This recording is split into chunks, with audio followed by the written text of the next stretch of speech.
Israel எப்படி உருவாச்சு, இவருடைய வரலாறுமே வந்து அடிமையாக இருந்தது தான் அவங்களுடைய வரலாறாக இருக்குது பைபிள் நெடுகிலும்.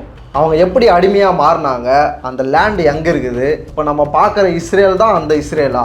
அந்த இஸ்ரேல் வந்து அதுதான் எங்களுக்கு வாக்குத்தத்தம் செய்யப்பட்ட நிலம்னு மோசஸ் காலத்துலேருந்து சொல்லிட்டு இருக்காங்க. இந்த இடத்துல பாயிண்ட்லேருந்து தான் யூதர்கள்ன்ற பேரே வருது கான்செப்டுக்குள்ள. ஜேக்கப் வுட்லாம் சாதாரணமாக பேசிட்டு அப்பப்போ வந்து பேசுவார், இன்னையிலேருந்து உன் பேரை இஸ்ரேல்னு வச்சுக்கிறேன்டா அப்படின்லாம் ஜாலியாக பேசிகிட்டு இருப்பார். ஆனால் மோசஸ் வந்ததுக்கப்புறம் பார்த்தீங்கன்னா அந்த கடவுள் வந்து எகிப்து கடவுள் மாதிரியே கோவக்கார கடவுளாக மாறிடுவார். என் பேர் என்னன்னு கேட்டேன்னா யெகோவா. ஆனால் இந்த பேரை நான் உன் முன்னோர்களாகிய ஆபிரகாமுக்கே நான் சொன்னதில்லை. அவங்கெல்லாம் என்னை எல் ஷடாயின்னு நினச்சிட்டு இருக்கிறாங்க. அது என்னோட ஒரிஜினல் பேர் இல்லை, ஒரிஜினல் பேர் யெகோவா அப்படின்னு மோசஸ்ட்ட சொன்னாருன்னு வரும். அதுக்கு காரணம் என்னென்னா, நீங்கள் கேட்டீங்கல்ல இந்த 10 கட்டளைகள். சிதறடிக்கப்பட்ட மக்கள் கூட்டமாக இருக்கிறாங்க. ஆமாம். ஆனால் ஏன் அவங்க மேலே எல்லாரும் வெறுப்பாக இருக்கிறாங்க?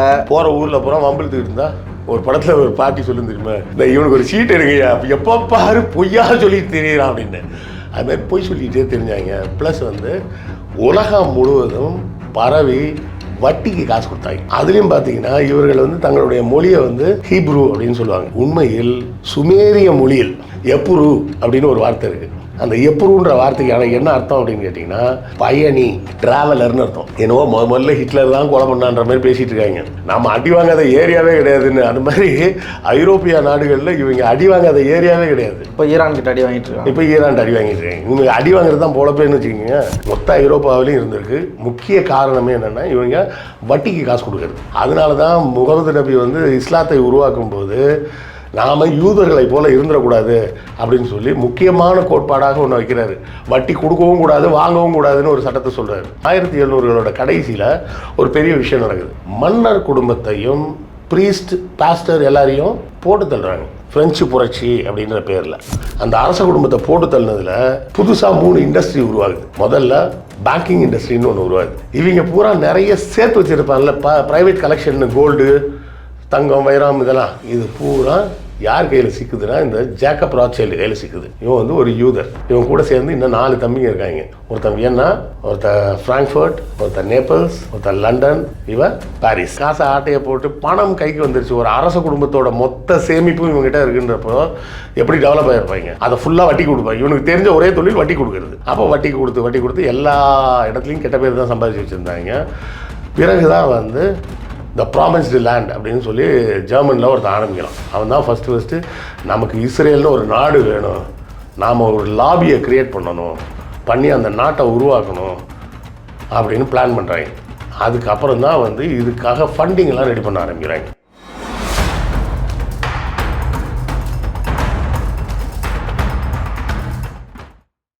ப்ளூ பிரிண்ட் பார்வையாளர்களுக்கு வணக்கம். இன்று நம்ம இணைந்திருக்கும் சிறப்பு விருந்தினர் எழுத்தாளர் கிருஷ்ணவேல் அவர்கள். வணக்கம்மா. வணக்கம். உலகத்தினுடைய நிலவரம் எல்லாருக்குமே தெரிஞ்சது தான். ஈரான் வெர்சஸ் அமெரிக்கா, இஸ்ரேல் அப்படின்ட்டு பல்வேறு மோதல்கள் இப்போ நடந்துகிட்ருக்கு. இப்போது இஸ்ரேல் அப்படின்னு சொல்லும் போது மிகப்பெரிய வரலாறு அவர்களுக்கு இருக்குது. யூதர்கள்னாவே வந்து நெகட்டிவாக காட்டப்பட்டு ஜெர்மனியில் என்ன நடந்ததுன்றது எல்லாருக்குமே தெரியும். ஏன் அவர்கள் மீது இந்த அளவுக்கு வெறுப்பு வருது? யூதர்கள் தான் உலகத்தை ஆள்கிறார்கள் அப்படின்ற ஒரு செய்தியும் ஒரு பக்கம் சொல்லிட்டு இருக்காங்க. யூதர்களுடைய வரலாறு பார்வையாளர்கள் கொஞ்சம் சொல்லணும். யூதர்களோட வரலாறுக்குள்ளே நம்ம போகிறதுக்கு முன்னாடி ஒரு சின்ன ஒரு விஷயத்தை உங்களுக்கு முதல்ல புரிகிற மாதிரி சொல்லிடுறேன். யூதர்களை ஹிட்லர் எதிர்த்தார், பார்ப்பனர்களை பெரியார் எதிர்த்தார். ஆனால் பார்ப்பனர்களை எதிர்ப்புன்ற இடத்துல ஹிட்லரோட பாணியை பெரியார் கடைப்பிடிச்சிருந்தாருன்னு வச்சுக்கிங்க. இன்றைக்கி எப்படி உலகம் பூரா ஐயோ பாவம் யூதர்கள் அப்படின்னு சொல்கிறாங்களோ அதே போல் ஐயோ பாவம் பார்ப்பனர்கள் அப்படின்ற மாதிரி ஒரு இமேஜ் மாறி இருந்திருக்கும். அதை மாறாமல் பெரியார் பார்த்து கொண்டாருன்ற இடத்துல தான் பெரியாருக்கும் ஹிட்லருக்கும் உள்ள வித்தியாசமே. இன்னும் சொல்லப்போனால் மகாத்மா காந்தி இறந்தபோது மன்னிக்கணும், மகாத்மா காந்தி சுட்டு கொல்லப்பட்ட போது இந்தியா முழுவதும் பார்ப்பனர்கள் அடித்து விரட்டப்பட்டார்கள், அடித்து கொல்லப்பட்டார்கள். அதிலும் குறிப்பாக மகாராஷ்டிராவில் ஒரு அளவே இல்லாமல் கொல்லப்பட்டார்கள். அப்போ வந்து மொராஜி தேசாயர் தான் இருக்கிறார் அங்கே. ஆனால் தமிழ்நாட்டில் மட்டும்தான் பார்ப்பன எதிர்ப்பு பேசிகிட்டு இருந்த நேரத்தில் இங்கே ஒரு பார்ப்பனர் கூட சாவலை. காரணம், அண்ணாவும் பெரியாரும் வானொலியில் பேசுகிறாங்க. இந்த துப்பாக்கி வந்து கோட்சேக்கு எப்படி ஒரு கருவியோ அதுபோல் கோட்சேவே ஒரு கருவி தான். அதனால் பார்ப்பனர்களை கொல்வதன் மூலமாக இதை நாம் அடைய முடியாது, அவர்களுக்கு எந்த தீங்கும் ஏற்படாமல் பார்த்து கொள்ளுங்கள் அப்படின்னு வானொலியில் பேசினார். அவர் வந்து பேசக்கூட வேணாம், சும்மா இருந்திருந்தாருனாலே போட்டு பொழந்திருப்பாங்க. திராவிட கழகத்தை சேர்ந்தவங்க இல்லை, பொதுமக்களே போட்டு பொழந்திருப்பாங்க. உண்டா இல்லையா? அந்த இடத்துல தான் பெரியார் இது பண்ணுறார். இது எதற்காக இந்த ஒப்பீடு? சம்மந்தமே இல்லாமல் யூதர்களையும் பார்ப்பனர்களையும் ஏன் சார் ஒப்பிடுறீங்க? யூதர்கள் நாங்கள் தான் உலகத்திலே புத்திசாலின்னு சொல்லிக்கிறாங்க, அதேமாதிரி பார்ப்பனர்கள் இந்தியாவிலே நாங்கள் தான் பிறவிலே புத்திசாலின்னு சொல்லிக்கிறாங்க. அதை ரெண்டுத்தையும் கனெக்ட் பண்ண போகிறீங்களா அப்படின்னு கேட்டிங்கன்னா அதை ரெண்டையும் நான் கனெக்ட் பண்ணல. அது ரெண்டு பேரோட கிளைமும் பொய் கிளைம் தான் அது. இப்போ ஆரியர்கள்னு சொல்லும் போது அந்த ஆரியர் கான்செப்ட் என்ன கான்செப்ட்னா? ஆரியர்கள்ன்றது வந்து இந்தியாவுக்கு வெளியே இருந்து இந்தியாவுக்கு வந்தவர்கள் அப்படின்ற கான்செப்ட். அதுக்குள்ளே நம்ம போக வேணாம், அது வேறு சப்ஜெக்ட். அது எந்த இடத்துல யூதர்களையும் பார்ப்பனர்களையும் நான் கனெக்ட் பண்ணுறேன்னா, ரெண்டு பேரும் ஃப்ராடு பசங்க. மதத்தின் பெயரை சொல்லி உலகம் முழுவதும் ஃப்ராடு பண்ணுறது யூதர்கள், இந்தியா முழுவதும் ஃப்ராடு பண்ணுறது பார்ப்பனர்கள். முதல்ல யூதர்கள் அப்படின்ற கான்செப்ட் வந்து எங்கேருந்து வருதுன்னா, அவங்க எழுதி வச்ச பைபிளில் இருந்து தான் வருது. அதை வந்து அவங்க பைபிள்னு சொல்ல மாட்டாங்க, தோரா அப்படின்னு சொல்லுவாங்க. அந்த புக்குக்கு தனக் அப்படின்னு சொல்லுவாங்க. ட ந க அப்படின்னு பேர், 3 பார்ட்டாக பிரித்து சொல்லுவாங்க. அதுதான் வந்து பழைய ஏற்பாடு. இதில் சொல்லும்போது என்ன சொல்லுவாங்க, கடவுள் உலகத்தை படைத்தார், ஜீவராசிகளை படைத்தார், ஆதாமை படைத்தார் அப்படின்னு ஸ்ட்ரைட்டாக வந்துடுவாங்க. ஆதியிலே தேவன் வானத்தையும் பூமியும் சிருஷ்டித்தார் அப்படின்ற மாதிரி வந்துடுவாங்க. ஆனால் உண்மையில் என்னென்னா, இது பூராமே இவங்களோட ஒரிஜினல் கதை கிடையாது. இது சுமேரிய மக்களோட கதை. யூதர்கள் அப்படின்ற வார்த்தையை பிரயோகம் எங்கேருந்து ஆரம்பிக்குது அப்படின்னு பார்த்தோம்னா, அப்போது உலகத்தில் ஆதாமை தான் முதல்ல படைத்தார் அப்படின்னு சொன்னால் வேறு யாருமே இல்லைன்னா உலகத்தில் இருக்கிற எல்லாருமே யூதர்கள் தானே. அதாவது அவர்கள் எப்படி குடும்பத்துக்குள்ளேயே ஒருத்தருக்கு ஒருத்தர் உடலுறவு வச்சுக்கிட்டாங்களா அப்படின்லாம் அதுக்குள்ளெல்லாம் நம்ம போக வேணாம். அப்படியே பார்த்தாலும் ஒரு ஆதி தகப்பன் தாய் இடம் இருந்து பிறந்தவர்கள் தான் மனிதர்கள்னு சொன்னால் எல்லாருமே யூதர்களாக தானே இருக்க முடியும். அது எப்படி குறிப்பிட்ட இவங்க மட்டும் யூதர்கள், மற்றவங்களாம் யூதர் அல்லாதவராக எப்படி மாறுறாங்க? ஸோ லாஜிக்கல் ஃபேலசி இது. லாஜிக்கல் ஃபேலசி அப்படின்னு சொன்னால் அது வந்து அர்த்தமற்ற வாதம் அப்படின்னு நீங்கள் சொல்லலாம். அப்போது அந்த தூய ரத்தம் அப்படின்ற கான்செப்ட் இருந்திருக்குமோ, ஏதாவது பாவம் பண்ணிட்டாங்கன்னா விலைக்கு வச்சுருவாங்க, அப்படி ஒரு கம்யூனிட்டி உருவாக்கிருக்கிறாங்க. இப்படி ஏதாவது சொல்லிக்க வேண்டியதுதான். அதாவது அப்படி தான் சொல்லி தான் என்ன சொன்னாங்க, நோவா கதையை எழுதி வச்சாங்க.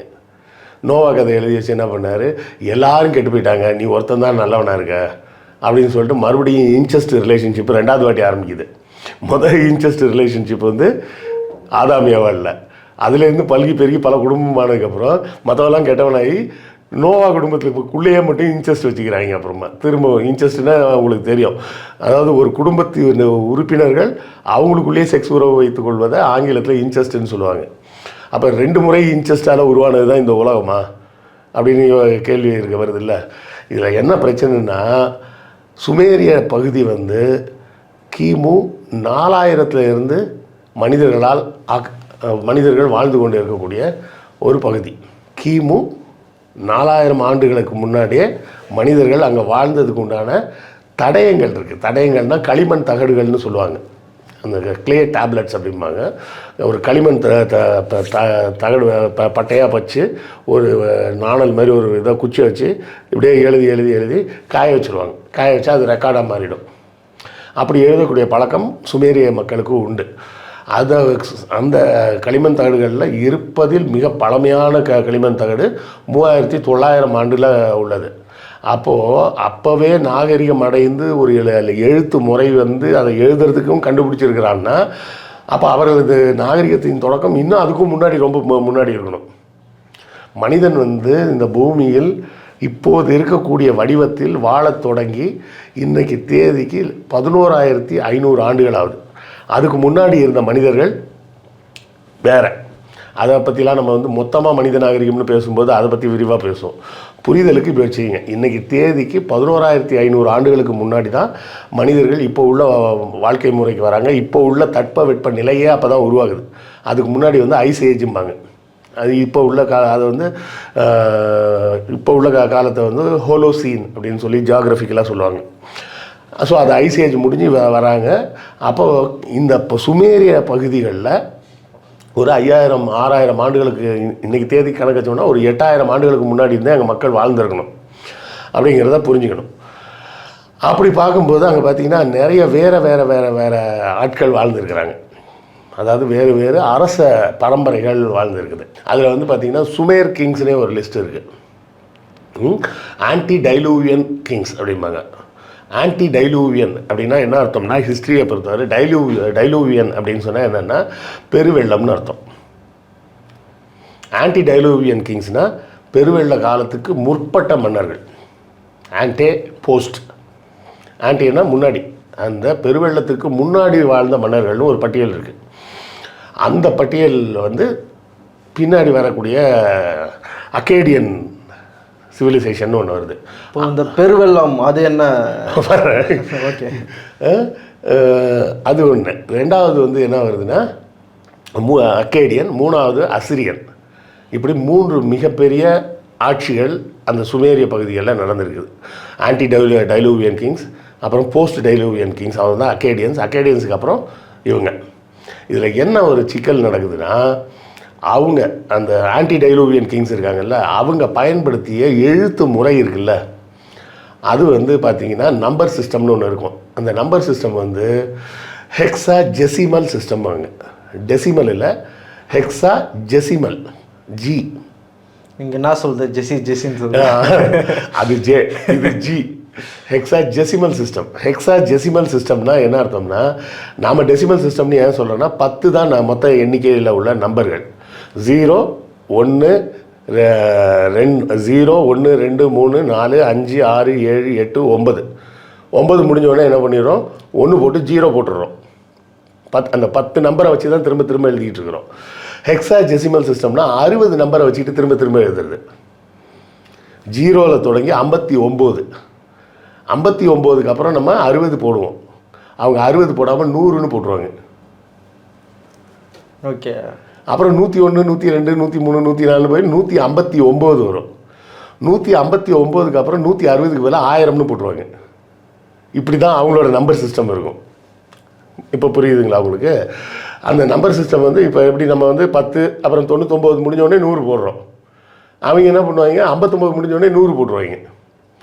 அது ஒரு செட்டு முடிஞ்சிருச்சுன்னு. அந்த கான்செப்டில் உருவானது தான் நம்மளுடைய டைம் சிஸ்டம். 60 வினாடிகள் 1 நிமிடம், 60 நிமிடங்கள் 1 மணி நேரம் அப்படின்ற அந்த கான்செப்டில் அந்த 60 சிஸ்டமில், இந்த 60 சிஸ்டம் எப்படி சார் ஒர்க் ஆகும்னா இப்படி தான் ஒர்க் ஆகும். 0 செகண்டு, 59 செகண்ட் முடிஞ்சோடனே என்ன ஆகிடுது, 1ன்னு வந்துடுது. 1 நிமிடம் வந்துடுது. அதுக்கப்புறம் திரும்பவும் 0ல் இருந்து இப்படி தான் அந்த ஹெக்ஸா ஜெசிமல் சிஸ்டம்ன்றது ஒர்க் ஆகும். ஆனால் அக்கேடியன் ஆட்கள் வந்து டெசிமல் சிஸ்டத்துக்கு வந்துட்டாங்க. அவன் அதை பார்க்கும்போது அவன் குழம்பி போய் என்ன பண்ணிட்டான், அவங்க எழுதுனதை பூரா எடுத்து திரும்ப இவன் எழுத ஆரம்பிக்கிறான்.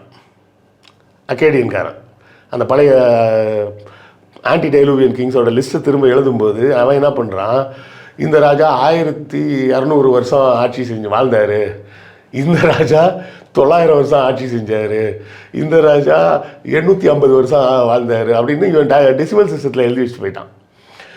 இது அப்படியே வருது. அதுக்கப்புறம் அசிரியன் டைனாசிட்டி வருது. அசிரியன் டைனாசிட்டி உள்ளே வரும்போது தான் நம்ம ஏற்கனவே இதை பற்றி வேறு ஒரு வீடியோவில் பேசியிருக்கோம். அது தனி சப்ஜெக்ட், இன்னொரு நாள் பேசுவோம். புரியுதலுக்காக சின்னதாக வச்சுப்போம். நண்பர்களே, என்ன 10 நிமிஷம் முடியுது, இன்னும் பார்த்துக்கிட்டு இருக்கீங்களா? சரி, நீங்கள் பார்த்துக்கிட்டு இருக்கீங்கன்னு நான் தெரிஞ்சுக்கணும்னா ஒரு ஹார்ட் சிம்பிள் போட்டு விடுங்க. இந்த உஸ்பெகிஸ்தான் பகுதிகளில் வாழ்ந்து கொண்டிருந்த மக்கள் வந்து தங்களை ஆரியர்கள்னு சொல்லிக்கிட்டாங்க. அந்த பகுதியை அவங்க வந்து ஆர்யா வேஜா, ஆரியானா வேஜா அப்படின்றது தான் அவங்க மொழியில் அவங்க குறிப்பிட்டது. அவங்களோட மொழியோட பேர் வந்து ஜெந்தவேஸ்தான்னு பேர். ஜெந்தவேஸ்தான்றதை சொல்ல தெரியாமல் ஒரு குரூப்பு, எழுத படிக்க தெரியாத அந்த ஒரு குரூப் வந்து அதை சந்தாசான்னு சொல்லிகிட்டு இருந்தாங்க. அந்த சந்தாசாவோட வந்து இப்போ இருந்து படிப்பில்லாமல் இருந்தவங்க தான் தேவர்கள்னு சொல்லக்கூடியது. படிப்பறிவோடு நாகரிகமாக இருந்தவர்களுக்கு பேர் அசுரர்கள்னு பேர். அவங்க அகுரா மாஸ்டான்னு ஒத்தை கடவுளை தான் நம்பணும், பல கடவுள்லாம் நம்பக்கூடாது அப்படின்னு சொல்லி அவங்க வணங்கிட்டு இருந்தவங்க. ஆனால் அந்த அஹுரா மாஸ்டாக்கு எதிரான ஒரு கடவுள் இருக்கான், அவன் பேர் இந்திரன்னு சொல்லிக்கிட்டு இருந்தவங்க தான் இந்த தேவர்கள். அவங்க பார்ப்பனர்களாக இந்தியாவுக்கு வந்துட்டாங்க. இந்த அசுரர்களாக இருந்தவங்க அங்கேருந்து புலம்பெயர்ந்து சுமேரிய பகுதிக்கு வந்துட்டாங்க. வந்து அங்கே அசூர்னு ஒரு ஊரை உருவாக்கி தலைநகராக்கி அசிரிய வம்சம், அசிரியன் டைனாசிட்டிம்பாங்க, அதை உருவாக்குறாங்க. அப்போ சில கதைகள்லாம் வருது. இப்போ இவ்வளோ கதைகள் இருக்குது பார்த்தீங்களா. இந்த கதைகளுக்கு மூல கதையாக ஒரு கதை இருக்குது. என்னென்னா சுமேரியர்களோட கதை. கடவுள்கள் வான்வெளியிலிருந்து வந்தாங்க, வந்து இங்கே தங்கத்தை எடுக்க ட்ரை பண்ணாங்க. அப்புறம் ரொம்ப நாளாக அந்த வேலை செய்ய முடியலன்னு இங்கே வந்து மனித இனம்னு ஒரு இனத்தை உருவாக்கி அவங்கள தங்கத்தை எடுக்கிற வேலையை வச்சு அடியாள் மாதிரி வச்சு வேலை வாங்கினாங்க அப்படின்ற மாதிரி ஒரு கதை இருக்குது. அதுக்கு அடுத்த செட்டு கதையில் என்ன வருதுன்னா, என்லில் அப்படின்னு ஒரு கடவுள் இருக்குது. இதெல்லாம் கொஞ்சம் சம்மந்தம் அவுட் ஆஃப் த சிலபஸ் மாதிரி இருக்கும். ஆனால் எல்லாமே அப்புறம் தான் வந்து அந்தந்த ஸ்லாட்டில் உட்காரும். பார்வையாளர்களே பொறுத்திருந்து பாருங்கள், சர்ப்ரைஸ் வச்சுருப்பார். அப்போ என்ன ஆகுதுன்னா, அந்த என்லில் கடவுளை பற்றி இந்த அக்கேடியன் டைனாசிட்டி காலத்தில் கதைகள் எழுதும்போது என்ன ஆகுதுன்னா, ஒவ்வொரு கதைகள் காலத்தையும் கதைகள் மாடிஃபை ஆகிட்டே வரும்ல.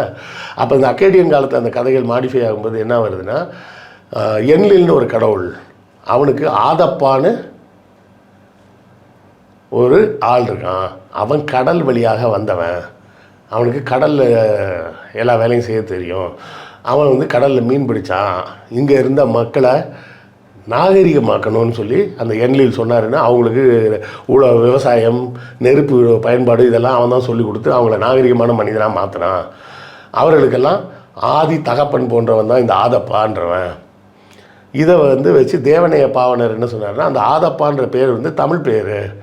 அவன் பாண்டிய நாட்டிலேருந்து அவர் அப்போ இருந்த கான்செப்ட் படி குமரிக்கண்டம்னு ஒன்று இருக்க வாய்ப்பு இருக்குதுன்னு சொல்லி ஒரு கருதுகோள் இருந்ததுனால அதை வச்சு அவர் ஒரு கான்செப்ட் சொன்னார். அவர் தப்பாக சொன்னார்ன்றது வேறு, அவரோட ஆர்வத்தில் சொன்னார். என்னென்னா, இங்கேருந்து தமிழ்நாட்டிலேருந்து போனவன் தான் கடல் வணிகம்லாம் தெரிஞ்சவங்க, அதனால் இந்த ஆதப்பா என்பவன் தமிழனாக இருக்க வாய்ப்பு இருக்குது அப்படின்னு ஒரு கான்செப்ட் அவர் சொல்கிறார். ஆனால் சுமேரியன் அக்கேடியன் நாகரிகத்தில் வந்து ஆதப்பா தான் நாகரிகத்தை உருவாக்கினான்றது தான் அந்த கதை. அப்போ அவனை ஒரு நாள் மீன் பிடிச்சிட்டு இருக்கும்போது என்ன பண்ணுறான், ரொம்ப காற்றடிக்குது, இப்போ கடலில் போக கஷ்டமாக இருக்குதுன்னு காற்றெல்லாம் பிடிச்சி கட்டி வச்சிட்டானான். கட்டி வச்சோடனே கிளைமேட்லாம் ரொம்ப சூடாயிருச்சு அப்படின்னோடனே கடவுள்லாம் கோவப்பட்டு அவனை பிடிச்சி கூட்டுவா அப்படின்னு இருக்காங்க. கூட்டுவானோடனே என்லில் வந்து என்ன சொல்லுது, அவங்க உனக்கு தண்டனை கொடுக்க போகிறாங்க, அவங்க ஏதாவது பொருட்கள் கொடுத்தாங்கன்னா வாங்கிக்கோ, சாப்பிட ஏதாவது கொடுத்தாங்கன்னா சாப்பிட்றாத, செத்து போயிடுவேன் அப்படின்னு சொல்லியிருக்காங்க. உடனே உள்ளே போனோடனே இந்த கதகதப்பாக இருக்கும், இந்த ஆடைகளை வேணால் போட்டுங்கன்னு கொடுக்குறாங்க. உடனே போட்டுக்கிறான். உள்ளே போனோடனே கடவுள் வந்து என்ன சொல்கிறாரு, எல்லாம் கேட்குறாரு.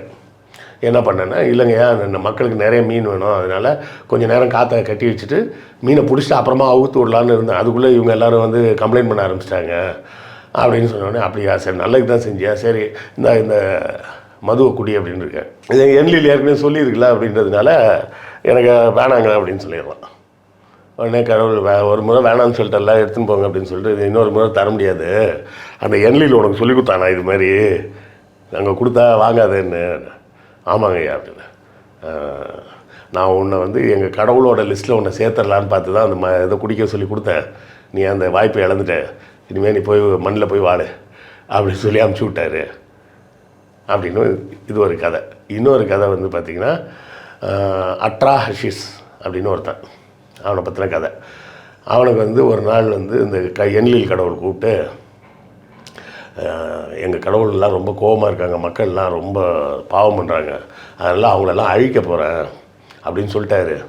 அதனால் நீ என்ன பண்ண, ஒரு போட்டு செஞ்சு ரெடி பண்ணிக்கிட்டு நீ உன் சொந்தக்காரன் சொக்காரன் எல்லாவனையும் கூப்பிட்டுக்கோவோம், மாமா சாவன் எல்லாவனையும் கூப்பிட்டு ஒரு ரகசியமாக ஒரு படகு ரெடி பண்ணு, பெரிய படகா, அதில் உன் குடும்பம் எல்லாத்தையும் ஏற்றிக்கோ. அன்றைக்கி ராத்திரிக்கு என்ன பண்ணு, ஒரு பெரிய விருந்து வை, எல்லோரும் குடிச்சிட்டு படுத்துருவாங்க, அப்புறம் நீ மட்டும் போய் ஏறியோ, இல்லைன்னா அவ்வளோ பேரும் வந்து ஏறேம்மா, கப்பலில் இடம் இருக்காது அப்படின்னு சொன்னோடனே சரின்னா அதே மாதிரி ஒரு பெரிய விருந்தெல்லாம் வச்சு அவனை எல்லாம் குடிப்பாங்க. குடித்த உடனே அவன் போய் அந்த படகுல ஏறிட்டு உட்காந்துக்கிட்டான். மழை பெஞ்சுது. அப்புறம் மழை வந்து ஒரு 15 நாள் மழை பெஞ்சு ஒரே வெள்ளமாகி எல்லோரும் அழிஞ்சு போயிட்டாங்க. அதுக்கப்புறம் அவங்க வெளியே வந்துட்டாங்கன்ற மாதிரி நம்புகிற மாதிரி ஒரு டேட் சொல்லியிருப்பாங்க 15 நாள் அப்படின்னு. நீங்கள் வந்து சொல்கிற டெக்ஸ்ட்டு கதை வேறு ஒன்றா இருக்குது, ஆனால் எனக்கு விஷுவல் வந்து வேற ஒரு டெக்ஸ்ட்லேருந்து விஷுவல் வந்துட்டுருக்கு. இப்படி இந்த அட்ராஹஷிஷ் கதை வந்து எழுதப்பட்ட களிமண் தகட்டோட ஆண்டு எதுன்னு பார்த்தீங்கன்னா கிமு 3800. அதன் பிறகு கிமு 3400 இன்னொரு தகடு கிடைக்குது. அந்த 3800 சொன்னேன், அதில் வந்தவரோட பேர் வந்து உத்னாபிஷ்டன் பேர். அவர் உத்னாபிஷ்டன் பேர். 3400 கிடைச்ச தகடில் வந்து அட்ராஹஷிஷ்ன்ற பேர். அதன் பிறகு 2900 800 கிட்ட உள்ள காலகட்டத்தை சேர்ந்த 3வது தகடு ஒன்று கிடைக்குது. அதில் பேர் மட்டும் தெரில. அதுலேயும் இதே மாதிரி வெள்ளம் வருது, எல்லாமே வருது. அப்போ அந்த தகடுகளில் பூரா வெள்ளத்துக்கு முன்பு வாழ்ந்த மன்னர்கள் அப்படின்னு ஒரு லிஸ்ட்டே இருக்குது. நீங்கள் போயிட்டு நான் சொல்கிறது வந்து கற்பனைலாம் நீங்கள் நினச்சிக்க வேணாம், கூகுள் பார்க்கலாம். இப்போ கூகுள்லாம் ரொம்ப ஓல்டு ஃபேஷன் ஆகிடுச்சுன்னா ChatGPT ஜெமினிட்ட போய் கூட கேட்கலாம். ஆன்டி டைலூவியன் கிங்ஸ் அப்படின்னா என்ன அர்த்தம், அதோட லிஸ்ட்டு என்ன அப்படின்னு கேட்டிங்கன்னா அதுவே அந்த லிஸ்ட்டு எல்லா டீட்டெயிலும் துப்பிடும், காரி துப்பிடும் உங்கள் மூஞ்சில் தான் வச்சுக்கோ அப்படின்னு. அது சொல்லியிருக்கிறது இதுதான் சொல்லியிருக்கு. பெரிய வெள்ளம் வந்துச்சு, நாங்கள் அந்த கப்பலில் ஏறி தப்பித்தோம். 2 கதைகளும் கிட்டத்தட்ட சமமாக இருக்கும். இதில் வந்து 15 நாள் மழைன்னு சொல்லியிருக்கோம், அதில் 1 மாதம் மழை பெஞ்சதுன்னு இருக்கும். இதில் 15 நாள் மழை வந்து 2 நாளில் வடிஞ்சிருச்சுன்னு இருக்கும். அந்த 1 மாதம் மழை வந்து 1 வாரத்தில் வடிஞ்சதுன்னு இருக்கும்.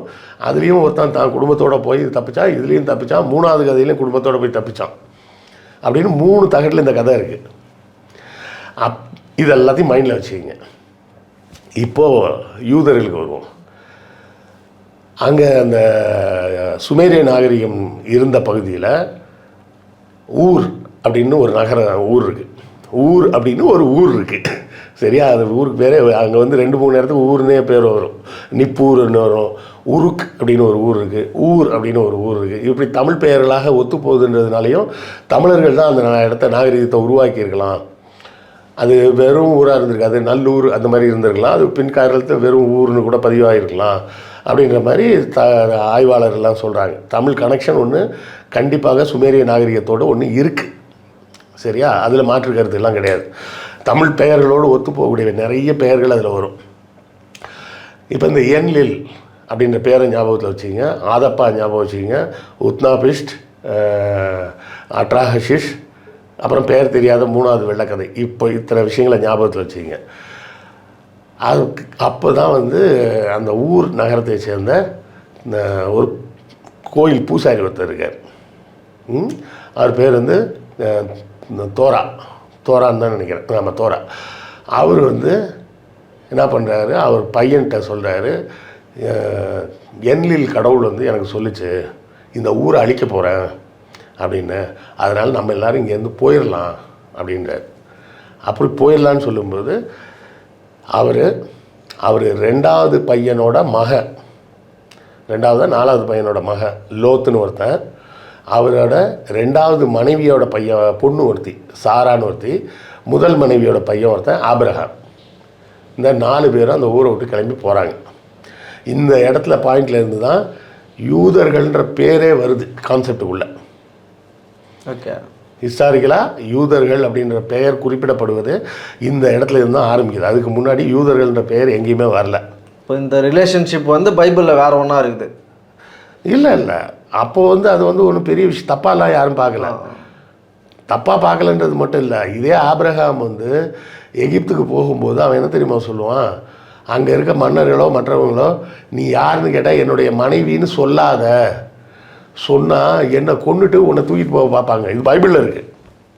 சகோதரின்னு சொல்லு, நீ சகோதரின்னு சொல்லு, மனைவின்னு சொன்னா என்னை கொண்டுடுவாங்க, கொண்டுட்டு உன்னை அடைய முயற்சி செய்வாங்க அப்படின்னு பைபிள்லேயே சொல்லியிருக்கு.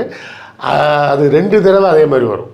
ஒரு முறை எகிப்தில், இன்னொரு முறை கானான் தேசத்துக்கு எங்கேயோ வருவாங்க, அங்கேயும் இதே மாதிரி ஒரு தடவை சொல்லுவார். ஸோ அது வந்து அவர் தங்கையும் அப்படின்னு சொல்லலாம். தங்கைனா நேரடி ரத்த தங்கை கிடையாது, ஸ்டெப் சிஸ்டர்னு சொல்லலாம். ஒரே அம்மா கிடையாது, ஒரே அப்பா. அதுதான் ஒற்றுமை, வேற்றுமைன்னு வச்சுக்கிங்க. ஸோ இப்படியாக இந்த கதை தொடங்குது. அப்படி நம்ம கொஞ்சம் ஜம்ப் கட் பண்ணி அங்கேயும் இங்கேயும் போயிட்டு வருவோம். அதுக்கப்புறம் அவங்க நோவா கதைகள்லாம் வரும், இதெல்லாம் அதுக்கப்புறம் வரும். பிற்காலத்தில் பார்த்திங்கன்னா நெபுகத் நெசார் அப்படின்னு ஒரு மன்னர் வர்றார். அவர் வந்த காலம் ரொம்ப பின்னாடி, பைபிளோட கதையோட வச்சு பார்த்தோன்னா ரொம்ப பின்னாடி தான் வருவார். அப்படி வரும்போது அந்த நெபுகத் நெசார் காலத்தில் இந்த ஜெருசலேம் நகரம் அப்போ உருவாயிடுச்சு. சாலமன்லாம் செத்ததுக்கப்புறம் உள்ள பீரியட் இது. அதாவது கரெக்டாக சொல்லப்போனால் கிமு 550ஆம் ஆண்டு. இவங்க வரி கட்ட மாட்டாங்க, அது இதுன்னு ஏதோ கூத்தடிக்கிறாங்கன்னு சொல்லிட்டு நெபுகத் நெசார் ஒரு பெரிய படையோடு மொத்தமாக எல்லாரையும் அங்கே கிடைச்சவனெல்லாம் போட்டு தள்ளி மிச்சம் மீதி இருந்த எல்லாரையும் கைதியாக பிடிச்சி அந்த சாலமன் கட்டின கோயிலெல்லாம் இடிச்சிட்டு மொத்தமாக ஜெருசலேம் நகரத்தையே தரமட்டமாக்கிட்டு இவங்களெல்லாம் பிடிச்சிட்டு பாபிலோனுக்கு கூப்பிட்டு அது சிறை வச்சிடறான். பாபிலோனில் சிறை வைக்கிறதுனா, சிறைனா ஒவ்வொருத்தருக்கும் தனித்தனி ரூமு எல்லாம் கிடையாது. ஒரு பெரிய வேலி அடித்து அந்த வேலிக்குள்ளே நீ எல்லாம் அங்கேயே இருக்கடான்னு போட்டு அவங்களே அங்கேயே குடிசையெல்லாம் போட்டுக்கிட்டு அங்கேயே இருக்கிறாங்க. அங்கே இருக்கும்போது தான் இவர்கள் பார்க்குறாங்க ஒரு விஷயத்த. நமக்கு பரம்பரையாக சில கதைகள் சொல்லிக்கிட்டே இருந்தாங்களே, அதெல்லாம் காதில் தான் நம்ம செவி வழியில் வச்சுருக்கோம். இங்கே பார்த்தா எல்லாத்தையும் எழுதி வைக்கிறாங்க. அப்போ நம்மளும் எழுதுனா என்ன? கிமு 1550ஆம் ஆண்டு அங்கே வந்தவங்க 50 வருஷம் அங்கே தான் இருக்காங்க பாபிலோன் நகரத்தில். 50 வருஷம் ஒரு நாட்டில் இருக்கிறீங்கன்னா அப்போ என்ன ஆச்சு? நீங்கள் ஆல்மோஸ்ட் அந்த நாட்டு குடிமகன் மாதிரியே எல்லா பழக்க வழக்கமும் வந்துடும். இப்போ நானே சென்னைக்கு 35 வருஷம் ஆயிடுச்சு. நான் ஆல்மோஸ்ட் நான் சென்னைக்காரன் தானே வச்சுக்கோங்க. உங்களுடைய 2வது தலைமுறை இங்கே வளர்ந்துட்டுருக்கு. ஆமாம், 50 ஆண்டுகள்னால் 2 தலைமுறைகள் அங்கேயே இருக்காங்கன்னு அர்த்தம். அப்போ அந்த காலகட்டத்தில் தான் கிமு 500 தான் சைரஸ்னு ஒரு மன்னர் பாரசீக மன்னர் இப்போ இங்கே படையெடுத்து வர்றாரு பாபிலோனுக்கு. ஜெயிச்சு அந்த பழைய மன்னர் பரம்பரையை தூக்கிட்டு அவர் மன்னராக வர்றார். அப்புறம் தான் பார்க்குறாரு, பார்த்தா ஒரு குரூப் இங்கே உட்காந்துருன்னு, யோ மிலிட்ரி நீங்கன்னே பண்ணுற அப்படின்ற மாதிரி, யாரா நீங்கள்லாம் அப்படின்னா, நாங்கள்லாம் யூதர்களுங்க, ஜெருசலேம்லேருந்து கூட்டு வந்துட்டாங்கன்னு. மச்சா யாரா அப்படின்னு அப்படியா? சரி ஊரை பார்க்க போ. இல்லைங்க எங்கள் கோயிலெல்லாம் இடிச்சிட்டாங்க, யானை சரி கொஞ்சம் காசு தரேன் போய் கோயிலை கட்டிக்கப்போ அப்படின்னு சொல்லி அனுப்பிச்சி விட்டாங்க. போயிட்டாங்க. இந்த 50 ஆண்டுகள் இங்கே இருக்கான்ல, அப்போ அவன் பார்க்குறான் அங்கே இருக்க லோக்கல் மக்கள்லாம் அவங்க சாமி கதையை பூரா எழுதி வச்சுருக்காங்க. அப்போ நம்மளும் எழுதுனா என்ன அப்படின்னு உட்காந்து டீமாக உட்காந்து எழுத ஆரம்பிக்கிறாங்க. அப்படி எழுத ஆரம்பிக்கும்போது தான் ஆதாம் ஏவாள் கதையிலேருந்து தொடங்க ஆரம்பிக்கிறாங்க. அது என்ன பண்ணிட்டாங்க, இந்த ஆதப்பா கதையை தான் ஆதாம் கதைன்னு எழுதிட்டாங்க. இங்கே என்ன நடந்தது? ட்ரெஸ்ஸு கொடுத்தாங்க, போட்டுக்கிட்டான். குடிக்க சொன்னாங்க, குடிக்க மாட்டேன்னு சொன்னான். அதை அப்படியே மாற்றி போடு. சாப்பிடக்கூடாதுன்னு சொன்னார், சாப்பிட்டாங்க. சாப்பிட்டதுனால ட்ரெஸ் போட்டுக்கிட்டாங்க. லாக்கு கனெக்ட் ஆகிடுச்சா? புரிகிற மாதிரி சொல்லணும்னா, அவங்களுடைய நிர்வாணத்தை அறியாதிருந்தார்கள். அந்த நன்மை தீமை அறியத்தக்க அந்த பழத்தை புசித்த உடனே அவன் நிர்வாணம் அவர் கண்ணுக்கு தெரிஞ்சது. அதாவது பாவம் உள்ளே போயிடுச்சு அப்படின்ற மாதிரி எழுதியிருப்பாங்க. அது மாதிரி எழுதியிருப்பாங்க. அதில் இன்னொரு விஷயம் என்ன தெரியுமா? ஏவாளை விலா எலும்பிலிருந்து படைத்தான்னு இருக்கும். ஆனால் உண்மையில் ஏவாளை விலா எலும்பிலேருந்து படைத்ததாக ஒரிஜினல் ஹீப்ரூவில் கிடையாது. 20 மினிட்ஸ் தாண்டியும் பார்த்துக்கிட்டு இருக்கிறீங்க. 20 மினிட்ஸ் தாண்டி பார்க்குறீங்க, அதெல்லாம் மகிழ்ச்சி தான். அந்த சப்ஸ்கிரைப் பட்டன் அதை கொஞ்சம் அமுக்கி விட்டிங்கன்னா நல்லாயிருக்கும்ல. அதாவது வியூஸ் கிட்டத்தட்ட 30,000 40,000 போனாலும் சப்ஸ்கிரைபர்ன்றது 5000லேயே நின்றுட்டு இருக்குது. ஸோ 20 நிமிஷம் தாண்டி பார்த்தவங்க கொஞ்சம் இந்த சப்ஸ்கிரைப் பட்டனையும் பெல் பட்டனையும் சேர்த்து முடிஞ்சால் அமுக்குங்க. இல்லை குறைஞ்சபட்சம் சப்ஸ்கிரைப் பட்டனை தான் அமுக்குங்க. லில்லித் அப்படின்னு ஒரு கேரக்டர் பற்றி கேள்விப்பட்டிருக்கீங்களான்னு தெரியாது. இது ஆக்சுவலாக ஒரு எபிசோட் 1 மணி நேரத்தில் பேச முடியுமான்னு தெரில, ஏன்னா அவ்வளோ டீட்டெயில்ஸ் இருக்குது. லில்லித்துன்னு ஒரு கான்செப்ட் இருக்குது, செக் பண்ணி பாருங்கள். ஆதி ஆகமம் 1 அத்தியாயத்தில் பார்த்தீங்கன்னா எப்படி எழுதியிருக்குன்னா, கடவுள் எல்லாவற்றையும் ஜோடி ஜோடியாக படைத்தார், ஆணும் பெண்ணுமாக படைத்தார், மனிதனை படைத்தார், மனிதனை ஆணும் பெண்ணுமாக படைத்தார் அப்படின்னு இருக்கும். அதன் பிறகு 2வது அத்தியாயத்தில் பார்த்தீங்கன்னா எப்படி இருக்கும்னா, ஆதாம் தனிமையில் இருந்தான். எல்லா மிருகமும் இணையோடு இருக்கும்போது தான் மட்டும் தனிமையில் இருக்கிறத பார்த்து ரொம்ப சோகத்தில் இருந்தான். அதை பார்த்து மனம் வருந்திய கடவுள் என்ன பண்ணுறாரு, அவனை உறக்கத்தில் ஆழ்த்தி அவனது விலா எலும்பிலிருந்து ஏவாளை படைத்தார் அப்படின்னு வரும். இது இது என்னடா முரண்பாடு அப்படின்னு நான் கேட்டதுக்கு, அது அப்படி இல்லைங்க, சமைச்சிட்டிங்களா அப்படின்னு கேட்டால் சமைச்சிட்டேன்னு சொல்லுவாங்க. எப்படி சமைச்சிங்க அப்படின்னு கேட்டிங்கன்னா ரெசிப்பியை சொல்லுவாங்கல்ல, வெங்காயத்தை எடுத்து கட் பண்ண, தக்காளி எடுத்து கட் பண்ண, அதை தாளிச்சா இதை அப்படி தாங்க நீங்கள் அதை புரிஞ்சுக்கணும். இதில் முரண்பாடுலாம் நீங்கள் எடுத்துக்க வேணாம். முதல்ல ஒரு தடவை ஜோடியாக படைச்சார், அப்புறம் ஒரு தடவை தனியாக அந்த பொண்ணை படைச்சாருலாம் இல்லை. ஆதாமை களிமண்ணிலேருந்து படைத்தார், ஏவாளை விலா எலும்பிலிருந்து படைத்தார்ன்றது செய்முறைங்க. இது வந்து செஞ்ச வேலையை மட்டும் சொன்னாங்கன்னு எனக்கு ஒரு சப்பக்கட்டு கட்டினாங்க. உண்மையான கதை என்னன்னா, இது மாதிரியோ ஒரு கதை வந்து சுமேரிய கதையில் இருக்குது. கடவுள் ஆணும் பெண்ணையும் ஜோடியாக படைத்தார், ஆதாமும் லிலித்தாகவும் படைத்தார். அந்த ஜோடியில் முதல் ஜோடியோட பொம்பளையோட பேர் லிலித். அப்படி படைத்தார். அவர்கள் இருவருக்கும் எப்போதும் வாக்குவாதம் ஏற்பட்டது. என்ன வாக்குவாதம்னா, லிலித் என்ன சொல்கிறான்னா, அது என்ன எப்போ பார்த்தாலும் செக்ஸ் வச்சுக்கும் போது நான் தான் கீழே படுக்கணுமா, நீ தான் எப்போவுமே மேலே படுப்பியா, நான் மேலே படுக்கக்கூடாதா அப்படின்னு கேட்டு வாக்குவாதம் இருந்துச்சு. அப்போது அங்கே இருந்த கடவுளின் தூதர்களில் ஒருத்தனான சாம்வேல், இந்த என்லில்னு சொன்னல அதுலேருந்து வர்றது தான் ஏல் அப்படின்ற பேர். ஏலாஹி, எல்ரோஹி, ஏலோஹி, லாமா சமக்தானி அப்படின்னு இயேசு சொன்னார்ன்றதெல்லாம் வருமே. அந்த ஏல் அப்படின்ற பேர்னாலே கடவுளை குறிக்கக்கூடிய பேர். சாம் ஏல், கேப்ரியேல், மைக்கேல், அந்த ஏஞ்சல்ஸோட பேர் பூரா பேர் ஏல் ஏல் ஏல்னு தான் முடியும். அப்போ அதில் அந்த சாம்வேல்னு ஒரு ஏஞ்சல் வந்து என்ன சொல்லுதுன்னா, லில்லித்தை கூப்பிட்டு, அது என்ன அவன் கீழே படுக்க மாட்டேன்னு சொல்லுதுன்னா, நான் என் கூட வேணா நான் கீழே படுக்கிறேன் அப்படின்ட்டு இருக்கான். சரின்னு சொல்லி அவங்க ரெண்டு பேரும் மகிழ்ச்சியாக இருந்திருக்காங்க. கொஞ்ச நாள் வச்சு இந்த நாய் வேணாம் வா நம்ம போகலன்னா அவனை கூட்டிகிட்டு போயிடுச்சு. அது லில்லித் வந்து அவனை கூட்டிகிட்டு போயிடுது. அதனால தனிமையில் ஆதாம் சோகமானான். அப்போ அதுலேயும் பார்த்தோன்னா ஒரிஜினல் ஹீப்ரூவில் இருக்க வார்த்தை வந்து அதுக்கு பேர் விலா எலும்பு இல்லை, பக்கூலா அப்படின்னு ஆங்கிலத்தில் இருக்குது. நீங்கள் வேணால் போட்டு பாருங்கள், பக்குலா அப்படின்னு பேர். இந்த பக்குலான்ற எலும்பு எங்கே இருக்கும்னு கேட்டிங்கன்னா, ஆண் குறியோட முனையில் இருக்கும். அது எதுக்கு அந்த எலும்பு அப்படின்னு கேட்டிங்கன்னா, சில மிருகங்களுக்கு கர்ப்பம் தரிப்பது பிரச்சனையாக இருக்கும்.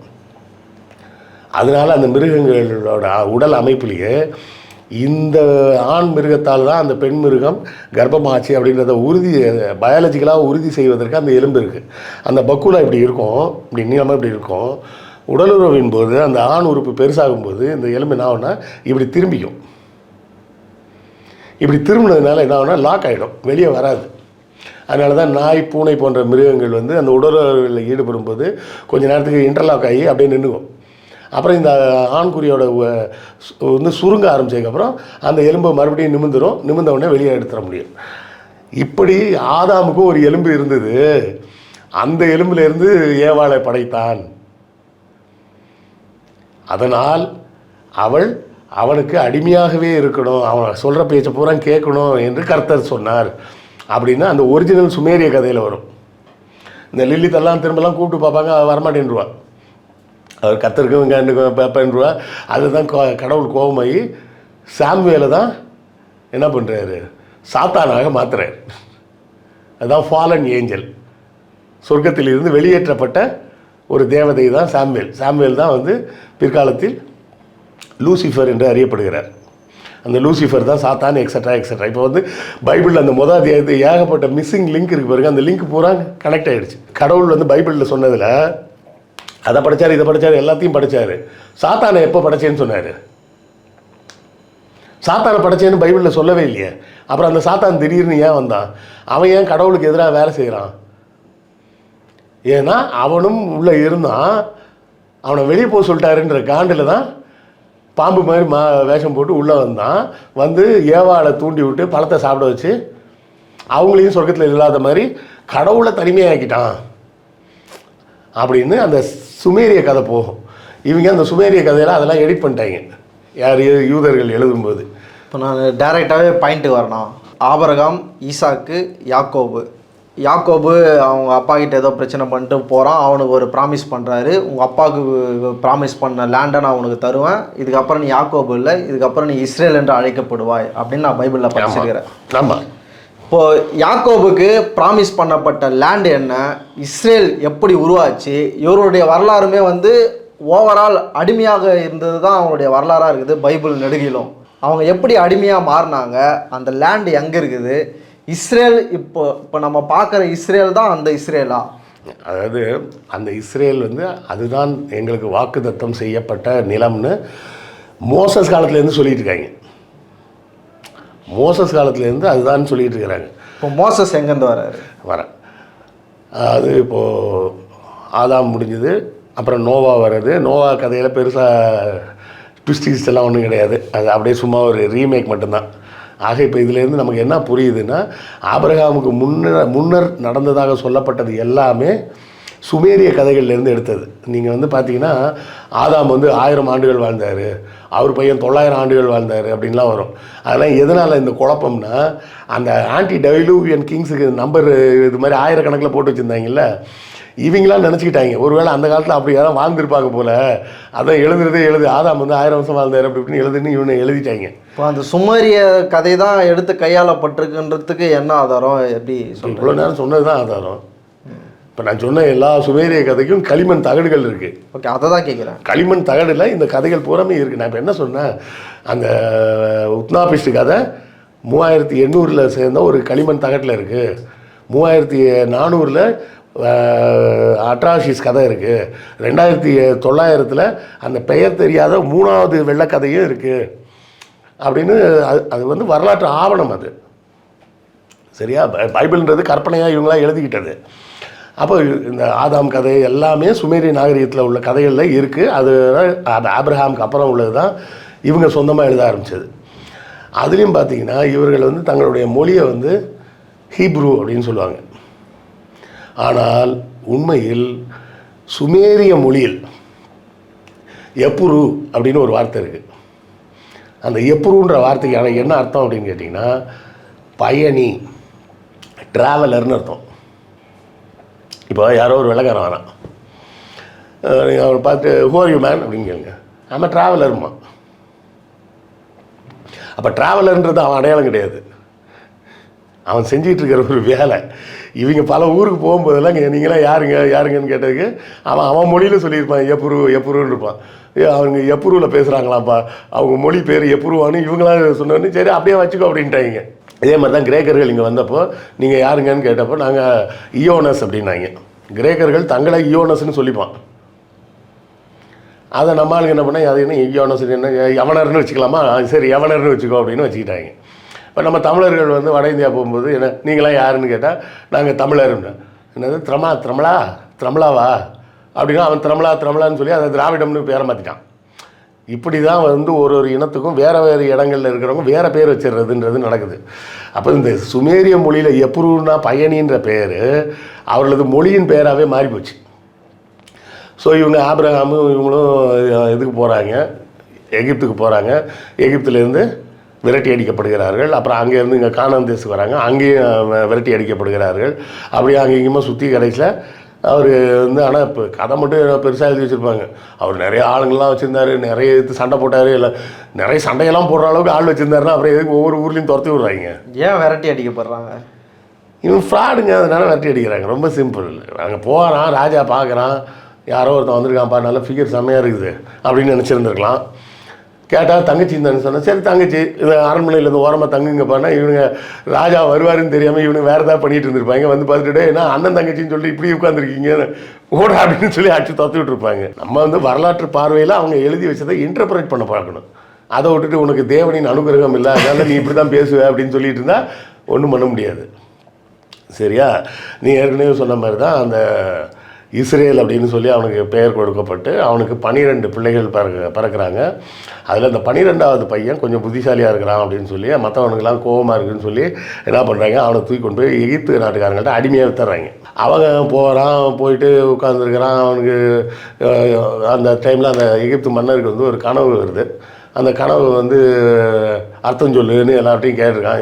கனவு வந்து அதுக்கு அர்த்தம்லாம் சொல்ல முடியாது, போய் அங்கே உள்ள பூசாரி சொல்ல பழமொழி சொன்னால் அனுபவிக்கணும் அது மாதிரி சொல்ல இவன் வந்து நான் அர்த்தம் சொல்கிறேன்னு இவன் என்னத்தையும் அடிச்சு விட ராஜாக்கு அது ரொம்ப பிடிச்சி போய் சரி நீ என் கூடவே இருன்னு கூப்பிட்டு வந்து கூட வச்சுக்கிட்டான். ஸோ அப்படி ஜோசப் அங்கே இருக்கும்போது இந்த மற்ற 11 பசங்களும் தங்கியிருந்த ஏரியாவில் பெரிய பஞ்சம் வருது. பஞ்சம் வந்தோடனே நம்ம எகிப்தில் போய் ஏதாவது பஞ்சம் முளைக்கலாம் அப்படின்ட்டு போகிறாங்க. போனால் அங்கே போய் பார்த்தா தம்பி வந்து இப்போ பயங்கர பொசிஷனில் இருக்கிறான்ற மாதிரி தெரிஞ்சோடனே அவன் நிறைய கிஃப்டெல்லாம் கொடுத்து அனுப்பி விட்றான். ஆனால் அப்போது அவங்க என்ன பண்ணுறாங்க, போனாங்களா அங்கேயே தங்கிட்டாங்களா அதெல்லாம் பற்றி பைபிளில் சரியான விவரங்கள் கிடையாது. இப்போ அங்கே போயிட்டாங்கன்றதோட பைபிளில் முடிச்சுடுவாங்க. அதுக்கப்புறம் இவங்க எப்படி இங்கே திரும்ப வந்தாங்கன்றதுக்கு தெளிவான சிச்சுவேஷன்ஸ் எல்லாம் விளக்கம் இருக்காது. போயிட்டு திரும்ப வந்துட்டு அவன் அங்கேயே எங்கள் கூடயே தங்கிடுங்க அப்படின்ட்டு அது வந்து அப்பா அம்மாலாம் எல்லாம் கொடுத்து திரும்ப ஏன் வந்தாங்க எதுக்கு வந்தாங்கலாம் தெரியாது. ஒருவேளை தம்பி நல்லா வெல்டுடுவாக இருக்கான் அப்படின்னு சொல்லிட்டு வந்துட்டாங்களா, இல்லை பஞ்சம் சுத்தமாக தாங்க முடியாமல் வந்துட்டாங்களா. ஆனால் ஏன்னா இவன் ஜோசப் வந்து என்ன பண்ணுறான், தேவையான அளவுக்கு உணவு தானியங்கள் எல்லாமே கொடுத்து அனுப்பிடுறான். இதில் என்ன ஒரு விஷயம் நல்லா நீங்கள் கவனிக்கணும்னா, அந்த காலத்துலலாம் வந்து பார்த்திங்கன்னா யாரும் வெளியூருக்கெல்லாம் டக்குன்னு போக மாட்டாங்க. ஏன்னா முதல் பிரச்சனையே என்னென்னா உன் சுதந்திரமே பாதிக்கப்படும். ஓகே, உன்னோட சுதந்திரமே உனக்கு உத்தரவாதம் கிடையாது. ஊருக்கு போனால் ஒன்றுக்கு 4 பேராக சேர்ந்து போங்கம்பாங்க. 3ஆ போவாத 2ஆ போவாதன்னுலாம் சொல்லிட்டு இருப்பாங்களா. இது எதுக்குன்னா, நீ தனியாக போகிறேன்னு வச்சுக்க, நீ இப்போ யோசிக்கோ, தனியாக போகிற யாரும் இல்லை, சரி கோயம்பேடு பஸ் ஸ்டாண்டு அப்படி படுத்து தூங்கிட்டு இருக்கிற, ராத்திரி திடீர்னு ஒருத்தன் வந்து உன் கையை காலெல்லாம் கட்டி போட்டு இருக்க எல்லாத்தையும் பிடிங்கிட்டு உன்னை ஒரு வண்டியில் தூக்கி கொண்டு போய் இன்னொரு பணக்காரன்ட்டு அடிமையாக வித்துட்டான்னு வச்சுக்க. அதிகபட்ச தேவையாக ஒரு இரும்பு சங்கிலி தான் இருந்தால் எவனை வேணால் தூக்கிட்டு போய் அடிமையாக வித்துடலாம். சொல்கிறதே அதை நடை பயணமாக போனால் ராத்திரி தூக்கத்தில் காவலுக்கு ஆள் வேணும் அப்படிம்பாங்க. 4 பேர் போகிறாங்கன்னா டேர்ன் போட்டு ஒவ்வொருத்தரும் முடிச்சிக்கிட்டு இருப்பாங்க, மற்ற 3 பேர் தூங்கிட்டு இருப்பாங்க. இது மாதிரி எவனா வந்தோன்னா மற்ற எல்லாரையும் எழுப்பி விடுவான், டே எந்திரா எவனோ அடிக்க வரான்டா அப்படின்னு. புரியுதா? அந்த காலத்தில் வந்து ஒருத்தனை அடிமையாக்குறதுன்றது வந்து ரொம்ப சுலபமான விஷயம். எந்த காரணத்துக்காக அடிமையாகிறாங்கன்னா ஒன்றும் கிடையாது. பலம் வாய்ந்தவன் பலம் இல்லாதவனை ஈஸியாக அடிமையாக்கிடலாம். 2 அப்படின்னா ஐயா அடிக்காதீங்கண்ணா, அப்போ நான் சொல்கிறேன் எல்லாம் செய், நாளிலேருந்து இந்த சங்கிலியை மாட்டிக்க கையிலன்னா மாட்டிக்கிட்டு தான் ஆகணும். அப்படி தான் அந்த அடிமை முறைங்கள்ன்றதே ஆரம்பத்துலேருந்து வருது.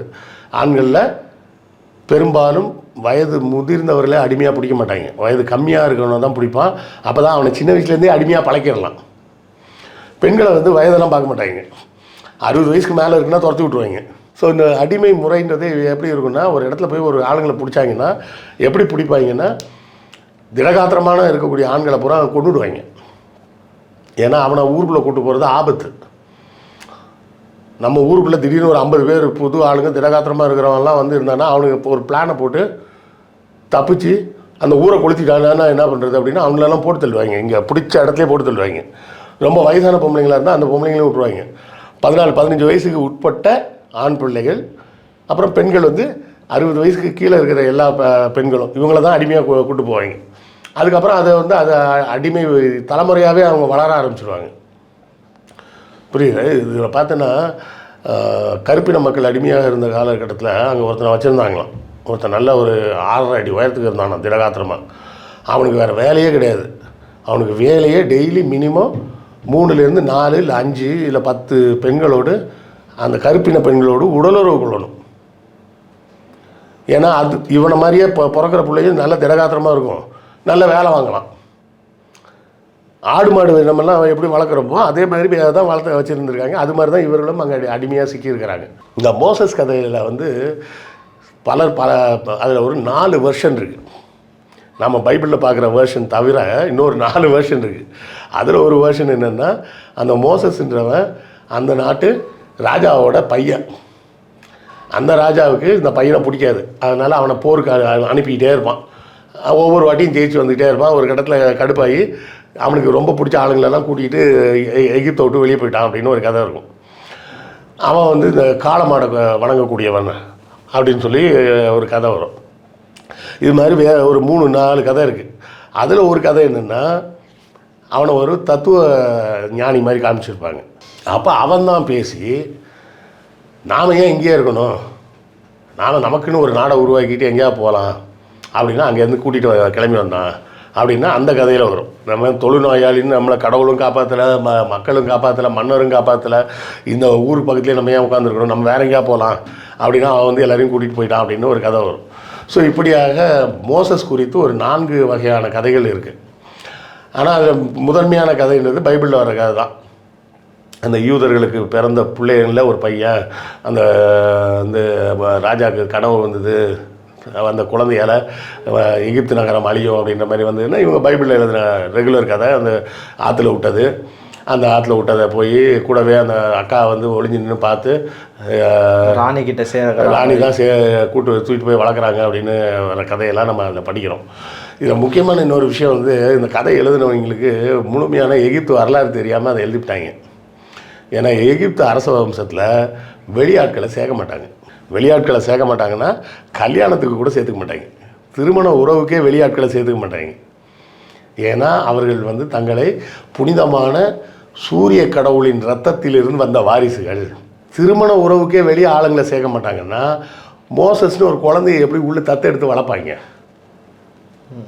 ஏன்னா அவங்க வந்து அந்த அரச குடும்பத்தோட ரத்தம்ன்றது அவ்வளோ உயர்வுன்னு பார்க்கக்கூடிய ஆட்கள். அதனால தான் கல்யாணம் பண்ணால் வெளியே இருந்து ஒரு பொண்ணையோ ஒரு ஆணையோ கல்யாணம் பண்ணோம்னா அந்த வம்சத்தோட புனிதமான ரத்தத்தோட புனித தன்மை போயிடும்னு சொல்லிட்டு ராஜா ராணி இருப்பாங்க. ராணி செத்தாச்சுன்னா ராஜா என்ன பண்ணுவார், பொண்ணை கல்யாணம் பண்ணிப்பார். அதுக்கப்புறம் அந்த பொண்ணுக்கு வயசு இருக்கும், ராஜா வயசாகி செத்து போயிடுவார். அப்புறம் இந்த பொண்ணு என்ன பண்ணும், தம்பியை கல்யாணம் பண்ணிக்கும். இப்படியே மாற்றி மாற்றி அவங்களுக்குள்ளேயே கல்யாணம் பண்ணிப்பாங்க, அவங்களுக்குள்ளேயே தான் பிள்ளையெல்லாம் பெற்றுப்பாங்களே தவிர புள்ள பெற்றுக்கிறதே வெளியே பெற்றுக்க மாட்டாங்கன்னா வெளியே இருக்கிற குழந்தையெல்லாம் உள்ளே சேர்க்க மாட்டாங்க. ஆக மோசஸ்ன்ற கதையெல்லாம் போங்காட்டம் தான் அது, சரியா? அப்போ தான் அவர் தான் அதுக்கு அப்புறம் அதில் வந்து அந்த 10 நாள் 10 வாதைகள் பேன் வந்துச்சும்பாங்க. பேன் வந்துச்சுன்ற கதையே போய் தப்பு. ஏன்னா எகிப்தியர்களுக்கு வந்து முடி வளர்க்குற பழக்கமே கிடையாது. ஏன்னா பேனுக்கு அவனுக்கு அவ்வளோ பயப்படுவாங்க. அதனால் என்ன பண்ணுவாங்க, அடிமைகளை வச்சு முடியை வளர்க்க சொல்லி அந்த முடியை ஷேவ் பண்ணி கொடுத்து விக்கு தயாரிக்க சொல்லி அந்த விக்கை தான் மாட்டிப்பாங்க. நம்ம பார்க்குறோம்ல ஏதோ டவல் மாதிரி இப்படி தொங்குதுன்னு, அது டவல் இல்லை, அது விக்கு. அது அவனுக்கு முடியே வளர்க்க மாட்டாங்க. அரச குடும்பத்தை சேர்ந்தவங்க முடியே வளர்க்காமல் மொட்டை அடிச்சுப்பாங்க. அப்படி இருக்கிறவனுக்கு வந்து பேன்லாம் ஒரு வாதையாக கொடுத்தாரு அப்படின்னு சொல்லி இவனுக்கு கதை எழுதி வச்சுருப்பாங்க. அந்த மோசஸ் கதையை மட்டுமே எடுத்தோம்னா 1 மணி நேரத்துக்கு நம்ம அதில் பேசலாம். நான் வந்து இந்த பைபிளை பற்றி ஒரு 3 புத்தகம் எழுதியிருக்கேன், 3 பார்ட்டாக எழுதியிருக்கேன். 3 புத்தகம் இல்லை, ஒரே புத்தகம் தான், 3 பார்ட்டாக எழுதியிருக்கிறேன். பைபிள் பழைய ஏற்பாடு மட்டும் 2 பாகமாகவும் புதிய ஏற்பாடு 1 பாகம், மொத்தம் 3 பாகமாக சுமார் 750 இடங்களில் பைபிள் எப்படிலாம் சொதப்பி வச்சுருக்கிறாங்க அப்படின்னு எழுதியிருக்கேன். அது வந்து வீடியோவே என் பழைய சேனலில் 85 எபிசோடு பேசினேன். அதுக்கு மேலே எனக்கே போர் அடித்து போய் இதுக்கு மேலே நான் பேசலை, வேணா புக் வாங்கி நீங்களே படிச்சிக்கிங்க அப்படின்னு சொல்லிட்டு அனௌன்ஸ் பண்ணி அப்ரப்டாக நிறுத்திட்டேன். ரொம்ப போகல, அதுக்கப்புறம் ஸ்டாப் பண்ணிட்டேன். அவ்வளோ கூதலாக இருக்கும் அந்த பைபிளில் இருக்கக்கூடிய செய்திகள் பூராமே. சரி, இப்போ அங்கே அதை விட்டுருவோம். மோசஸ் வந்து எல்லாரையும் கூப்பிட்டு வந்துட்டார், அந்த இடத்துக்கு வந்துடுவோம். அந்த கடலை பிளந்தாரா அதெல்லாம் வேணாம், அப்படி இங்கே வந்துட்டாருன்னு வச்சுப்போம். வந்துட்டார். வந்ததுக்கு பிறகு என்ன நடந்தது? இப்போ இந்த இடத்துல ஒரு சின்ன மாற்றம். அதாவது மோசஸ் வர உள்ள பைபிளில் கடவுள் எப்படி இருப்பார்னா ஒரு ஃப்ரெண்ட்லி காடாக இருப்பார். எப்படின்னா சுமேரிய நாகரிகத்தில் வந்தார்ல என்லில், வந்து அதை கூட மச்சான் பார்த்துக்கோ, உள்ளே போகிற ஏதாவது குடிக்கலாம் கொடுப்பாங்க, குடிச்சிடாத, நான் பார்த்துக்கிறேன், நான் சொல்கிற மாதிரி பண்ணிக்கோ அப்படின்னு. அப்புறம் ஆபிரகாம் அப்படியே வந்து சொல்லுவார், ஏன்டா கவலைப்படுற, உனக்கு பிள்ளை தானே வேணும், நான் தரேன், ஏற்பாடு பண்ணுறேன். அப்படியே ஃப்ரெண்ட்லியாக வந்து பேசி அப்பப்போ வந்து பேசிட்டு போவார். அதே மாதிரி தான் லோத்துக்கிட்டே வந்து பேசிட்டு போவார். அப்புறம் லோத்து வந்து அந்த 2 பொண்ணுங்க அப்புறம் மனைவியோடு போகும்போது திரும்பி பார்த்ததுனால மனைவி உப்புக்கல்லாக மாறிவிட்டாள் அப்படின்ற கதையெல்லாம் வரும். அது அந்த காலகட்டம்லாம் பார்த்திங்கன்னா கடவுளோட கேரக்டர் எப்படி இருக்குன்னா சுமேரிய கடவுளோட கேரக்டர் மாதிரியே இருக்கும். அப்படியே கூல் ஃப்ரெண்ட்லி காட் அப்படியே இருப்பார். ஜேக்கப் வுட்லாம் சாதாரணமாக பேசிட்டு அப்பப்போ வந்து பேசுவார், இன்னையிலேருந்து உன் பேரை இஸ்ரேல்னு வச்சுக்கிறேன்டா அப்படின்லாம் ஜாலியாக பேசிகிட்டு இருப்பார். ஆனால் மோசஸ் வந்ததுக்கப்புறம் பார்த்தீங்கன்னா அந்த கடவுள் வந்து எகிப்து கடவுள் மாதிரியே கோவக்கார கடவுளாக மாறிடுவார். ஸோ மொத்தத்தில் என்னென்னா மோசஸ் வேற உள்ள கதை பூரா சுமேரிய கதையிலேருந்து எடுத்துக்கிட்டாங்க, மோசஸ்க்கு அப்புறம் உள்ள கதையை பூரா எகிப்து கதையை எடுத்துக்கிட்டாங்க. அதை விட இன்னொரு காமெடி என்னென்னா மோசஸ் கிட்ட தான் சொல்லுவாருன்னு நினைக்கிறேன் கடவுள். அதாவது இப்போ தான் என் பேர் மாணிக்கம், இதுக்கு முன்னாடி எனக்கு வேற ஒரு பேர் பாஷா அப்படின்ற மாதிரி சொல்லார். இங்கே பாரு, என் பேர் என்னன்னு கேட்டேன்னா யெகோவா, ஆனால் இந்த பேரை நான் உன் முன்னோர்களாகிய ஆபிரகாமுக்கே நான் சொன்னதில்லை, அவங்கெல்லாம் என்னை எல் ஷடாயின்னு நினச்சிட்டு இருக்கிறாங்க, அது என்னோட ஒரிஜினல் பேர் இல்லை, ஒரிஜினல் பேர் யெகோவா அப்படின்னு மோசஸ்ட்ட சொன்னாருன்னு வரும். கரெக்டா? அதுக்கு காரணம் என்னென்னா, நீங்கள் கேட்டீங்கல்ல இந்த 10 கட்டளைகள். அந்த 10 கட்டளைகள் எங்கேருந்து எடுக்கப்பட்டதுன்னு கேட்டிங்கன்னா, எகிப்திய புராணத்துலேருந்து எடுத்தது. எகிப்திய புராணத்தில் அவங்க சொர்க்கத்துக்கு உள்ளே நுழையும் போது ஒரு 46 கேள்வி கேட்பாங்க. அந்த 46 கேள்விக்கும் நீங்கள் பதில் சொல்லணும். Rapid fire. ஆமாம். நீ அடுத்தவனை ஏமாத்தினியா? இல்லை. விபச்சாரம் பண்ணியா? இல்லை. தகாத உறவு வச்சுக்கிட்டியா? இல்லை. திருடினியா? இல்லை. இப்படி ஒரு 46 கொஸ்டின் கேட்பாங்க. இவர் சிலபஸ் ரொம்ப பெருசாக இருக்குது, வேணாம் அப்படின்னு சொல்லிட்டு 10 மட்டும் எடுத்து வச்சுக்கிட்டு, இந்த 10 தான் கடவுள் சொன்னார்ப்பா அப்படின்னு சொல்லி இவங்களுக்கு சொல்லி 10 கட்டளைகள்னு சொல்லி அதுக்கு பிறகு தான் சட்டங்களை கொண்டு வர்றாரு. அதுக்கு முன்னாடி வர பார்த்தீங்கன்னா எல்லாரும் சாமி கும்பிடுவாங்க. எகிப்தில் தான் பூசாரிங்க பூஜை பண்ணி சாமி கும்பிடுவாங்க. உடனே இவர் சொல்லிட்டார், பாரு 11 குடிகள் இருக்காங்க, நீங்கள் எல்லாரும் ஒவ்வொருத்தரும் ஒவ்வொரு தொழில் செய்யுங்க, எல்லாம் உங்களுக்கு பிடிச்ச தொழில் செய்யுங்க. இந்த லெவி குடும்பத்தார் மட்டும் வேறு தொழிலெலாம் செய்யக்கூடாது. அவர் அண்ணன் தான் ஹாரோன், அவர் தான் வந்து பூஜை பண்ணுவார். அதுக்கப்புறம் அவர் பையன் தான் பூஜை பண்ணுவார். அதுக்கப்புறம் அவர் பையன் தான் பூஜை பண்ணுவார். அது வேறு கோயில்ன்ற கான்செப்ட் கிடையாது இவங்கள்ட்ட. யூதர்கள்ட்ட கோயில் கான்செப்டே கிடையாது. எங்கே வேணால் கடவுளை கும்பிடுவாங்க. எகிப்துலேருந்து வந்ததுக்கப்புறம் தான் கோயிலில் வச்சு கும்பிட்றதுன்ற கான்செப்டுக்கு வராங்க. இதுலேருந்து தான் பார்ப்பனர்கள் எடுத்துருக்கணும், உருவி இருக்கணும், நாங்கள் தாங்க பூஜை பண்ணணும் அப்படின்ற கான்செப்டை இங்கேருந்து தான் உருவி இருப்பாங்க. ஸோ இந்த லெவி குடும்பம் மட்டும்தான் பூஜைக்குரிய குடும்பம். அப்போ தான் தசம பாகம்னு ஒன்று இன்ட்ரடியூஸ் பண்ணுறாங்க. எப்படின்னா, இவங்க வேறு எந்த வேலையும் செய்ய மாட்டாங்க, கடவுளுக்கு மட்டும் ஊழியம் செய்வாங்க. மீதம் இருக்கும் 11 குடிகளும் தங்கள் மொத்த உற்பத்தியில் 10ல் 1 பங்கு கொடுத்துடணும். இப்படி ஒரு அன்பேலன்ஸ்டு எக்கானமியை உருவாக்குறாங்க. என்ன நடக்கும்னு இப்போ யோசிச்சு பாருங்களேன். 110 குடும்பம் இருக்குது, எல்லாருமே ஆடு தான் வளர்க்குறாங்கன்னு வச்சுப்போம். ஒரு வருஷம் ஒரு எளிமையான புரிதலுக்கு சொல்கிறேன். எல்லாருமே ஆடு வளர்க்குறாங்க. வருஷம் முடியும் போது எல்லார்ட்டையும் 100 ஆடு இருக்குது. இவர் எந்த வேலையும் செய்யலை, இவர்கிட்ட ஆடே இருக்காது. அந்த தசம பாகம் கொடுக்க நாள் வந்தோடனே எல்லோரும் என்ன பண்ணணும், 10ல் 1 பங்கு கொடுத்துடணும். ஒவ்வொருத்தரும் 10 ஆடு இவர்கிட்ட கொண்டாந்து கொடுத்துருவாங்க. இவர்கிட்ட மட்டும் 110 ஆடு இருக்கும், மற்ற எல்லாத்தையும் 90 ஆடு தான் இருக்கும்.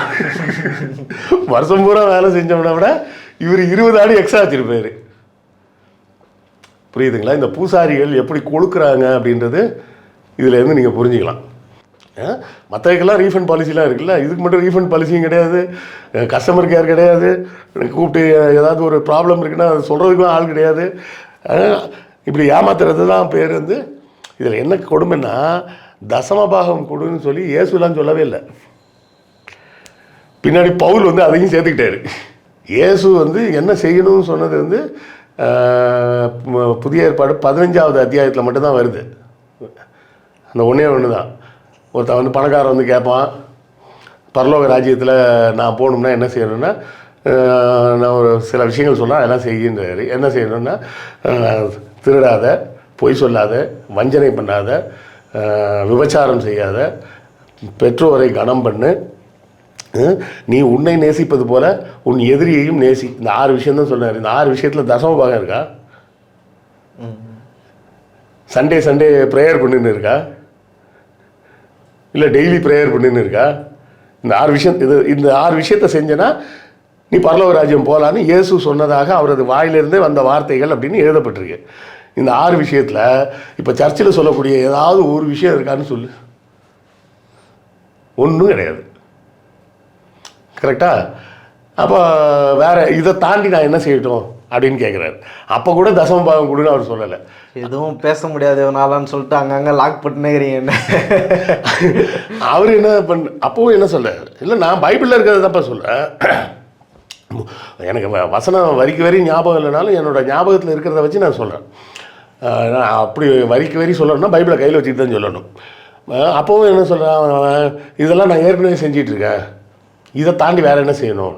அப்போ நீ ஒன்று பண்ணு, தசம பாகம் கொடு அப்படின்னு கேட்கல. உன் சொத்துக்களை பூரா விற்று அதை ஏழைகள்கிட்ட கொடுத்துட்டு ஏன் கூட வந்துருன்னு அவ்வளோதான் சொன்னார். அவன் அதெல்லாம் முடியாதுங்கன்ட்டு அவன் கிளம்பிட்டான். அப்போ தான் அவர் சொன்ன அந்த ஃபேமஸான ட்வீட்டு, அவர் தான் நிறைய ட்வீட் போடுவார்ல, அந்த ஃபேமஸான ட்வீட்டு, நான் உங்களுக்கு உண்மையாகவே சொல்கிறேன், ஊசியின் காதில் ஒட்டகம் கூட நுழைந்து விட முடியும், ஆனால் ஒரு தனவந்தனால் பரலோக ராஜ்யத்தில் கண்டிப்பாக நுழையவே முடியாது அப்படின்ற அந்த வசனத்தை அப்போ தான் முதல்ல சொல்கிறேன். ஸோ இது எல்லாம் நல்ல நீங்கள் பைபிளில் இருந்தால் நான் சொல்கிறேன், சரியா? அப்போ இந்த ஏற்பாடெல்லாம் பண்ணது மோசஸு, அதை கிறிஸ்டியானிட்டிக்குள்ளே கொண்டு வந்தது பவுல் தான் கொண்டு வர்றாரு. அப்போ மோசஸ் காலத்தில் வாக்குத்தத்தம் செய்யப்பட்ட இடத்துக்கு போய் பாருங்கன்றாரு. எல்லாரும் போய் ஒவ்வொருத்தரும் அதாவது வாக்குத்தத்தம் செய்யப்பட்ட நாடு இந்த இடத்துல இருக்கு, போய் பார்த்துட்டு வான்னு சொன்னால் பரவாயில்ல, ஆளுக்கு ஒரு திசைக்கு அனுப்பிச்சி விடுறாரு. அதில் ஜோஷுவா மட்டும்தான் கரெக்டாக இந்த இடத்துக்கு வர்றான். அந்த நகரத்துக்கு அப்போ வந்து பேர் ஜெரிச்சோன்னு நினைக்கிறேன். ஜெருசலேம்ன்ற பேர் வந்து பிற்காலத்தில் வரக்கூடியது. அதாவது அவங்க எதை வந்து குறிப்பாக சொல்கிறாங்கன்னா, முதலில் ஆபிரகாம் ஒரு இடத்துல பூஜை பண்ணுறான், கடவுளை வணங்குறான். அந்த இடத்துக்கு பேர் வந்து பெத்தேல் அப்படின்னு பேர். ஜேக்கப் தான் பண்ணுறான்னு நினைக்கிறேன். இல்லை, ஆபிரகாமே பண்ணதாக வரும், பின்னாடி ஜேக்கப்பும் பண்ணதாக வரும். அந்த பெத்தேல்ன்ற ஒரு இடம் வந்து அதைத்தான் வாக்குத்தத்தம் செய்யப்பட்ட நிலம்னு இவங்களா சொல்லிக்கிட்டு அந்த இடத்த தேடி போகணுன்னு சொல்கிறாங்க. அது எங்கே இருக்குன்னு தெரியலன்ட்டு எல்லோரும் ஆளுக்கு ஒரு பக்கமாக போகிறாங்க. இவன் ஜோஷுவா மட்டும் போய் பார்த்துட்டு வந்து இது வந்து அங்கே தான் இருக்குது அப்படின்னு. ஆனால் அவன் கூட வந்தவன் என்ன சொல்லிட்டான், எல்லாம் மாடு மாதிரி இருக்காங்க, போடாமல் எடுத்துருவாங்க அப்படின்னு சொல்கிறான். அதை வந்து இவங்க வந்து எப்படி எழுதிட்டாங்க, எல்லாம் ராட்சசர்களாக இருந்தார்கள் அப்படின்னு இவங்க எழுதி வச்சுக்கிட்டாங்க. கொலோக்கியெல்லாம் என்ன சொல்லியிருப்பாங்க, ஐயா போனோம் எல்லாம் ஒவ்வொருத்தரும் மாடு மாதிரி இருக்கான், போனோம் வெளுத்து விட்டுருவாங்க அப்படின்னு. அப்படியே ஏன்னா ஜோஷுவா போய் நான் பார்த்துட்டேன் அந்த இடம் தான் சொல்லிட்டான். கூட போனவன் அப்புறம் ரகசியமாக போய் சொல்லியிருப்பான் மோசஸ்கிட்ட. உடனே அடியா சரி, இல்லை கர்த்தர் உங்கள் மேலே கோபமாக இருக்கார், அவர் சொல்கிறாரு நான் உங்களை அங்கே கூட்டு போக மாட்டேன் அப்படின்னு சொல்லிட்டு எங்கெல்லாமோ 40 வருஷம் கூட்டிகிட்டு திரிஞ்சிருக்காரு. இவங்க மோசஸ் இருந்த இடத்துலேருந்து இவங்க இப்போ நம்ம பேசிகிட்டு இருக்க இந்த இடத்துக்கு வர்றதுக்கு 40 நாளில் வந்துடலாம். இவங்க கடவுள் கோபமாக இருக்காரு, கடவுள் கோபமாக இருக்கா, 40 வருஷம் வனாந்தரத்திலே சுற்றிட்டு இருந்தாங்க அப்படின்ற மாதிரி. ஆமாம், அதாவது இவருக்கு வந்து அதாவது சொன்னதை கேட்டோடனே அள்ளு விட்டுருக்கோம், மாடு மாதிரி இருக்காங்களா, நான் வெளுத்துட்டாங்கன்னா என்ன பண்ணுறது வேணான்ட்டு போகாமல் இருந்துருக்குறாங்க. ஆனால் மோசஸ்க்கு வந்து எல்லாமே சந்தேகம் தான். ஜோஷுவா தான் அந்த வாக்குத்தத்தம் செய்யப்பட்ட அந்த இடத்துல போயிட்டு கால் வைப்பான். மோசஸால் போக முடியாது. மோசஸ் வந்து சொல்கிறாரு, நீ போக மாட்டாங்க, ஏன்னா நீ என்னை நம்ப மாட்டேன்ற அப்படின்ற மாதிரி சொல்ல வந்து இவங்க எழுதிக்கிட்டு நீங்கள் ப்ராக்டிக்கலாக என்ன இந்த சொல்கிறேன். அந்த 40 வருஷம் சுற்றிட்டே இருந்தாங்களா, அந்த பயத்திலேயே அவனை சுற்றிட்டு இருந்தாங்க. 40 வருஷம் அப்படியே சுற்றி கடைசியில் அவரும் போய் சேர்ந்துட்டார். மோசஸ் கடைசி வரை அந்த வாக்குத்தத்தம் செய்யப்பட்ட இடத்துக்குள்ளே போகவே இல்லை. இப்போ அந்த லேண்டுன்னு ஒன்று இருக்குல்ல, இப்போ அந்த லேண்டில் ஏற்கனவே ஒருத்தவங்க இருந்திருப்பாங்க.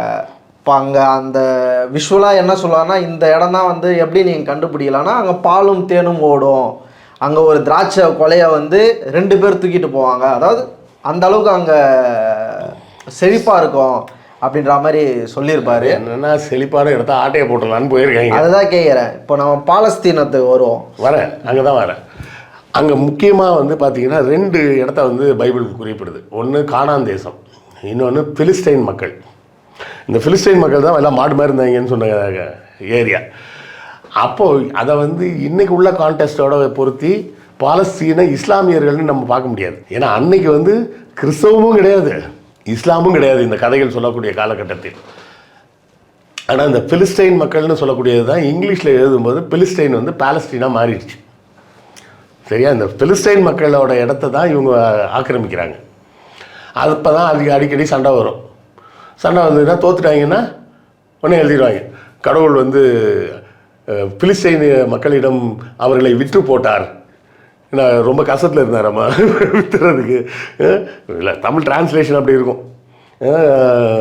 ஸோ அவர் வந்து அப்பப்போ கை விட்டுட்டார். அது தோத்துட்டாங்கன்னா கை விட்டார், ஜெயிச்சிட்டாங்கன்னா கர்த்தரோட அருள் இருந்தது, கர்த்தர் ஜெயம் கொடுத்தார். ஆமாம், கர்த்தர் ஜெயம் கொடுத்தார் அப்படின்னு. இது தொடர்ச்சியாக பல வருஷமாக நடந்துக்கிட்டே இருக்கும். என்னென்னா இவங்க போவாங்க, இவங்களை அடித்து விரட்டி விட்ருவாங்க, அப்புறம் இவங்க போய் அவங்கள சண்டை போட்டு அவன் ஏமாந்த நேரம் இவன் அடித்து கொடுங்கிறது, இப்படியே பல காலமாக நடந்துகிட்டு இருக்குது. அதுக்கப்புறம் மோசஸ்க்கு அப்புறம் பார்த்திங்கன்னா பெரிய தீர்க்கதரிசிகள்னு அவங்க பெரிய பேர்லாம் எதுவுமே குறிப்பிடுறதில்ல. அதெல்லாம் சின்னதாக இவர் ஒருத்தர் வந்தார், அவர் ஒருத்தர் வந்தார்னு. இந்த ஏசையா மட்டும் கொஞ்சம் பெருசாக இருக்கும், மற்ற எல்லாம் வந்து சின்னதாக சொல்லி எலிசா அப்படி போயிட்டே இருக்கும். அப்புறமா கடைசியாக தான் சவுல் காலத்தில் தான் ஒரு ஆர்கனைஸ்டு ஆர்மியாக உருவாகி ஜெயிக்கிறாங்க. அதன் பிறகு அதில் அந்த டேவிட்னு ஒருத்தன் வரான். இதெல்லாம் நான் ஸ்கூல் படிக்கும்போது அங்கே கதை சொல்லுவாங்க மாரல் கிளாஸில். சவுல் கொன்றது 1000, தாவீது கொன்றது 10000, அப்படின்னு மக்கள்லாம் கொண்டாடினாங்க அப்படின்னு சொல்லிலாம் சொல்லுவாங்க. அந்த டீச்சர்லாம் சொல்லுவாங்க. உட்காந்து கதை கேட்டுக்கிட்டு இருப்போம். நல்லாயிருக்கும் கேட்குறதுக்கு. பைபிள் நான் படிக்கிறதுக்கு முன்னாடியே ஸ்கூலில் எனக்கு அந்த கதை கேட்டு சின்ன வயசுலேயே அந்த கதையெல்லாம் ஈக்குவலாக ராமாயணம் மகாபாரத ரேஞ்சுக்கு சின்ன வயசுலேயே தெரியும். அப்போ அதன் பிறகு கொஞ்சம் காலத்துக்கு அப்புறம் சவுல் மரணத்துக்கு பிறகு டேவிட் மன்னராகிறான். டேவிட் மன்னராகிறதுக்கு பிறகு சாலமன் ராஜா மன்னராகிறார், அவரோட பையன். அவன் மன்னராகும்போது தான் பெரிய அளவில் இவர்கள் வந்து டெவலப் ஆகி ஒரு நாடு அப்படின்னு உருவாகிறாங்க. அதுவரை அந்த நாட்டுக்கும் அவர்களுக்கும் சம்பந்தமே கிடையாது. அவர்களுக்கு மட்டும் இல்லை, எந்த நாட்டுக்கும் யாருக்குமே சம்பந்தம் கிடையாது. சரியா? அப்படி அப்படியே இருக்கிறாங்க. இது வந்து இப்போ நம்ம தமிழ்நாடுன்னு இதை சொல்லிட்டு எவ்வளோ பெருமை தெரியுமா தமிழன்னு அப்படின்னு நம்ம பெருமை பேசிப்போம். அந்த பழைய இலக்கியங்கள்லாம் எழுதின தமிழர்கள் வந்து நம்மளை பார்த்தானா காரி துப்புவோம். என்னடா வாழ்ந்துட்டு இருக்கீங்க, நீங்களாம் தமிழன்னு வேற சொல்லிக்கிற அப்படின்னு நம்மளை காரி துப்பிட்டு போவோம். ஸோ அந்தந்த காலகட்டத்தில் அதெல்லாம் மாறிக்கிட்டே இருக்கும். ஸோ இந்த இடம் இவர்களுக்கு பூர்வீகமானது அப்படின்னு யாரும் கிளைம் பண்ணலாம் முடியாது. அதிகபட்சம் என்ன பண்ணலன்னா, 2ஆம் உலக யுத்தத்துக்கு பிறகு உருவாக்கப்பட்ட நாடுகள் அப்படின்ற மாதிரி வேணால் நம்ம வச்சுக்கலாமே தவிர, அன்னைக்கு இருந்த கான்செப்ட் தான் இன்றைக்கி அப்படின்னு ஒரு 2000 வருஷத்துக்கு முன்னாடி உள்ள கிளைம்லாம் போக முடியாது. அதுவும் போக பார்த்திங்கன்னா பைபிள் சொல்கிற கான்செப்டே ரொம்ப கன்றாவியாக இருக்கும். எப்படி இருக்கும்னா, கடவுள் உலகத்தை படைத்தார், ஆதாமை படைத்தார். ஆதாம் காலத்துலேருந்து 2000 வருஷத்துக்கு அப்புறம் ஆபிரகாம் காலத்துலேருந்து 2000 வருஷத்துக்கு அப்புறம் மோசஸ் காலத்துலேருந்து 2000 வருஷத்துக்கு அப்புறம் ஜீசஸ். அப்போ நான் என்ன சொல்ல வரேன், ஜீசஸ்க்கு அப்புறம் 2000 வருஷத்துக்கு அப்புறமா கிருஷ்ணவேல். அப்போது ஆதாம் 0ல் ஸ்டார்ட் ஆகுது, ஆபிரகாம் 2000, மோசஸ் 4000, ஜீசஸ் 6000. அப்போது இயேசு பிறக்கிறதுக்கு 6000 வருஷத்துக்கு முன்னாடி தான் உலகமே படைக்கப்பட்டதா? விஞ்ஞானப்படி பார்த்தீங்கன்னா கோடிக்கணக்கான ஆண்டாயிருச்சு. இதை வந்து அறிவு பார்வையோடு பார்க்கணும். அதை விட்டுட்டு இல்லை, குரான்லேயும் இதே கதை தான் இருக்குது. இங்கே வந்து மோசஸ்னால் அங்கே மூசா, அங்கே ஆபிரகாம்னா இங்கே இப்ராஹிம், அங்கேயும் ஆதாம், இங்கேயும் ஆதாம், இங்கே ஜீசஸ், அங்கே ஈசா. எப்படி பார்த்தாங்கனாலும் அது குரானில் சொன்ன கதையாக இருந்தாலும் பைபிளில் சொன்ன கதையாக இருந்தாலும் அந்த கதைகள் படி என்ன வருது, எந்த மதமும் அறிவியலை சொல்லாதுன்றதை நம்ம புரிஞ்சுக்கலாம். 2 புத்தகத்தில் இருக்கிற கதைகளையும் இல்லை யூதர்கள் வச்சுருக்க கதையையும் வச்சு பார்த்தீங்கன்னா, ஜீசஸ் பிறக்கிறதுக்கு ஒரு 6000 வருஷத்துக்கு முன்னாடி தான் இந்த உலகமே படைக்கப்பட்டது. இன்னும் சொல்லப்போனால் இன்றைக்கி தேதிக்கு வெறும் 8000 வருஷத்துக்கு முன்னாடி தான் உலகமே உருவாச்சுன்னு சொல்லுது இந்த மத நூல்கள் எல்லாமே. சாலமன் காலத்தில் டாப்புக்கு போகிறாங்க. அந்த டாப்புக்கு போனதை வச்சுக்கிட்டு கிளைம் பண்ணுறாங்க, அந்த இடம் வந்து எங்களுக்கு சொந்தம் அப்படின்ற. அதுக்கு ஆதாரமாக அந்த சர்ச் இருக்குது அங்கே. இல்லை, அதுக்கப்புறம் என்ன நடக்குதுன்னா, முதல்ல சாலமன் ஒரு கோயில் கட்டுறாரு. அப்புறம் கிமு 550 நெபுகத்நேசார் காலத்தில் அந்த கோயில் இடிக்கப்பட்டது. அதெல்லாம் நம்ம ஏற்கனவே சொன்னோம். எந்த சூழலில் இவங்க எழுத ஆரம்பித்தாங்க அப்படிங்கிற விஷயத்தெல்லாம் சொன்னோம். அதுலேயும் பார்த்திங்கன்னா அதில் ஒரு டேனியல்னு ஒரு கதை வரும். அந்த டேனியல் கதை வந்து பார்த்திங்கன்னா நம்ம நரசிம்ம அவதாரம் பிரகலாதன் கதை தான் அந்த டேனியல் கதை. இங்கேருந்து அங்கே போனதில்லை, அங்கேருந்து இங்கே வந்தது. அதே மாதிரி சிங்கத்துக்கூட அவனை போட்டு வச்சுருந்தாங்க. ராஜாவுக்கு வந்து விகாரமான ஒரு மிருகத்தோட உருவம் வந்துருச்சு, செவுத்தில் ஒரு கை தானாக எழுதுச்சு அப்படின்லாம் வரும்ல. இது எல்லாத்தையும் அப்படியே கனெக்ட் பண்ணிங்கன்னா, ஒரு சின்ன பையனை ஒரு ராஜா டார்ச்சர் பண்ணால் செவுத்தை உடச்சிக்கிட்டு சிங்க உருவத்தில் வந்து அது அங்கே ராஜாவுக்கு உருவம் விகாரமாக மாறிச்சுன்னு வரும். இங்கே வந்து அந்த கடவுளே விகாரமான உருவத்தில் வந்து ராஜாவை கொண்டுட்டாரு அப்படின்ற மாதிரிலாம் போய் அந்த கதைகள்லாம் அங்கேருந்து வந்த மூலக்கதைகள் அதுதான்னு வச்சுக்கலாம் நீங்கள். ஆனாலும் அதெல்லாம் ஒரு வகையான சொந்த கற்பனைகள். அதுக்கப்புறம் அதுக்காக வந்து ஒட்டுமொத்தமாக ஆரம்பத்தில் ஃபுல்லாக காப்பி அடித்தாங்கன்னாலும் மோசஸ்க்கு அப்புறம் பண்ணது பூரா அவ்வளோவா நல்லா இல்லை. ஏன்னா அவ்வளோவும் இவங்க சொந்தமாக எழுதுனது வந்து அவ்வளோவா இல்லை. ரீமேக் பண்ண படம்லாம் நல்லா ஓடிடுச்சு. அதுக்கப்புறம் முன்னாடி பூரா பார்த்திங்கன்னா கிட்டத்தட்ட ஒரு 40 பேர் வருவாங்கன்னு நினைக்கிறேன் அந்த தீர்க்கதரிசிகள்னு. அதில் அந்த எலிஜான்னு ஒரு ஆள், அது வந்து கொஞ்சம் சயின்ஸ் ஃபிக்ஷன் மாதிரிலாம் இருக்கும். ஏன்னா வந்து வானத்துலேருந்து ஒரு விமானத்துலேருந்து தூக்கிட்டு போய் ஆராய்ச்சி பண்ணாங்க அப்படின்ற மாதிரிலாம் யூஎஃப்ஓ மாதிரிலாம் எழுதியிருப்பாங்க. அதுக்குள்ளெல்லாம் ரொம்ப நம்ம போக வேண்டியதில்லை. சுஜாதா இல்லாத சங்கர் மாதிரி கஷ்டப்பட்டுட்டாங்க போல. அதுக்கப்புறம் சுஜாதா இல்லாத சங்கர் மாதிரி தான் கஷ்டப்பட ஆரம்பித்தாங்க. ஸோ இப்படி போய் அதுக்கப்புறம் உள்ளதெல்லாம் கொஞ்சம் திராவையாக இருக்கும். பார்ப்பன பாஷையில் சொல்கிறதா இருந்தால் திராவையாக இருக்கும். அப்படியே போய் கடைசியாக திரும்ப கதை சூடு பிடிக்கிறது ஜீசஸ் என்ட்ரி கொடுக்குறப்ப தான். அதுவும் அதுக்கு முன்னாடி அவங்க அண்ணன் புனித யோவான் ஜான் த பேப்டிஸ்ட் வந்து இவங்கெல்லாம் வந்து கடவுளின் தூதர்னு சொல்லிட்டு இருக்காங்க. நான் வந்து அதை பார்க்குறது எப்படி பார்க்குறேன்னா, அவர் வந்து ஒரு மத சீர்திருத்தவாதி மாதிரி தான் நான் பார்க்குறேன். அவர் வந்து அந்த ஏரோது மன்னன்ட்ட கேட்குறதே இதுதான் முக்கியமான கேள்வி. ஏரோது மன்னனே, உன் சகோதரனின் நிர்வாணம் உனக்கு சொந்தமில்லை அப்படின்னு மோசம் சொல்லியிருக்காரு, நீ அதை மீறுற அப்படின்னு தெருமுனை கூட்டங்கள்லாம் நடத்துகிறாரு. அங்கங்கே சந்தையில் போய் பேசுகிறாரு. அப்போ பேசும்போது தான்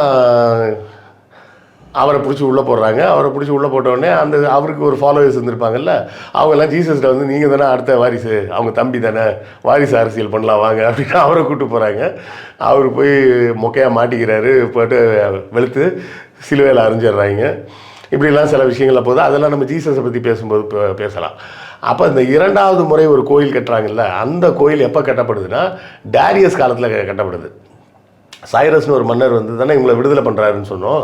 அப்படி விடுதலை செய்யும்போது அவர் வந்து ஒரு சில பேரை வந்து நாங்கள் இங்கேயே இருக்கிறோன்றாங்க, அங்கேயே வச்சுக்கிறாங்க சில பேரை. அதில் ஒருத்தன் வரான். அவன் வந்து டேரியஸோட ஒயின் கப் கீப்பர் அப்படின்னோடனே என்னவோ அவர் சரக்கு அடிக்கும்போது பக்கத்தில் பிடிச்சிட்டு இருப்பான் அப்படின்னு அந்த மாதிரி இல்லை. ராஜா சாப்பிட்றதுக்கு முன்னாடி சாப்பாடெல்லாம் ஒரு ரூமில் கொண்டாந்து வச்சுருவாங்க. வச்சு ஃபுல்லாக வெளியே காவல் போட்டுருவாங்க. போட்டுட்டு 2 அடிமைகளை கூப்பிட்டு எல்லா சாப்பாடையும் சாப்பிட சொல்லுவாங்க. சாப்பிட்டு ஒரு 1/2 மணி நேரம் வெயிட்டிங்கில் இருக்கணும்.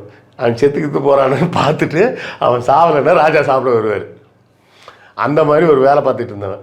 அவன் தான் போய் டேரியஸ்ட்டை சொல்கிறான், இது மாதிரி கோயில் கட்டணுங்க, உங்கள் அப்பா காலத்துலேயே அவர் அனுமதியெல்லாம் கொடுத்தாருங்க, அங்கே இருக்க கவர்னர் கூட ஒத்துக்க மாட்டுறாரு அப்படின்னோடனே சரின்னு தேடி பார்க்குறாங்க. தேடி பார்த்து சைரஸ் எழுதி கொடுத்த குறிப்புகள் கிடைக்கிது, அதே களிமண் தகடுகள் கிடைக்கிது. அதன் பிறகு இவர் புதுசாக ஒரு ஆர்டர் போட்டு கொடுக்குறாரு, இன்னொரு கோயில் கட்டுறாங்க.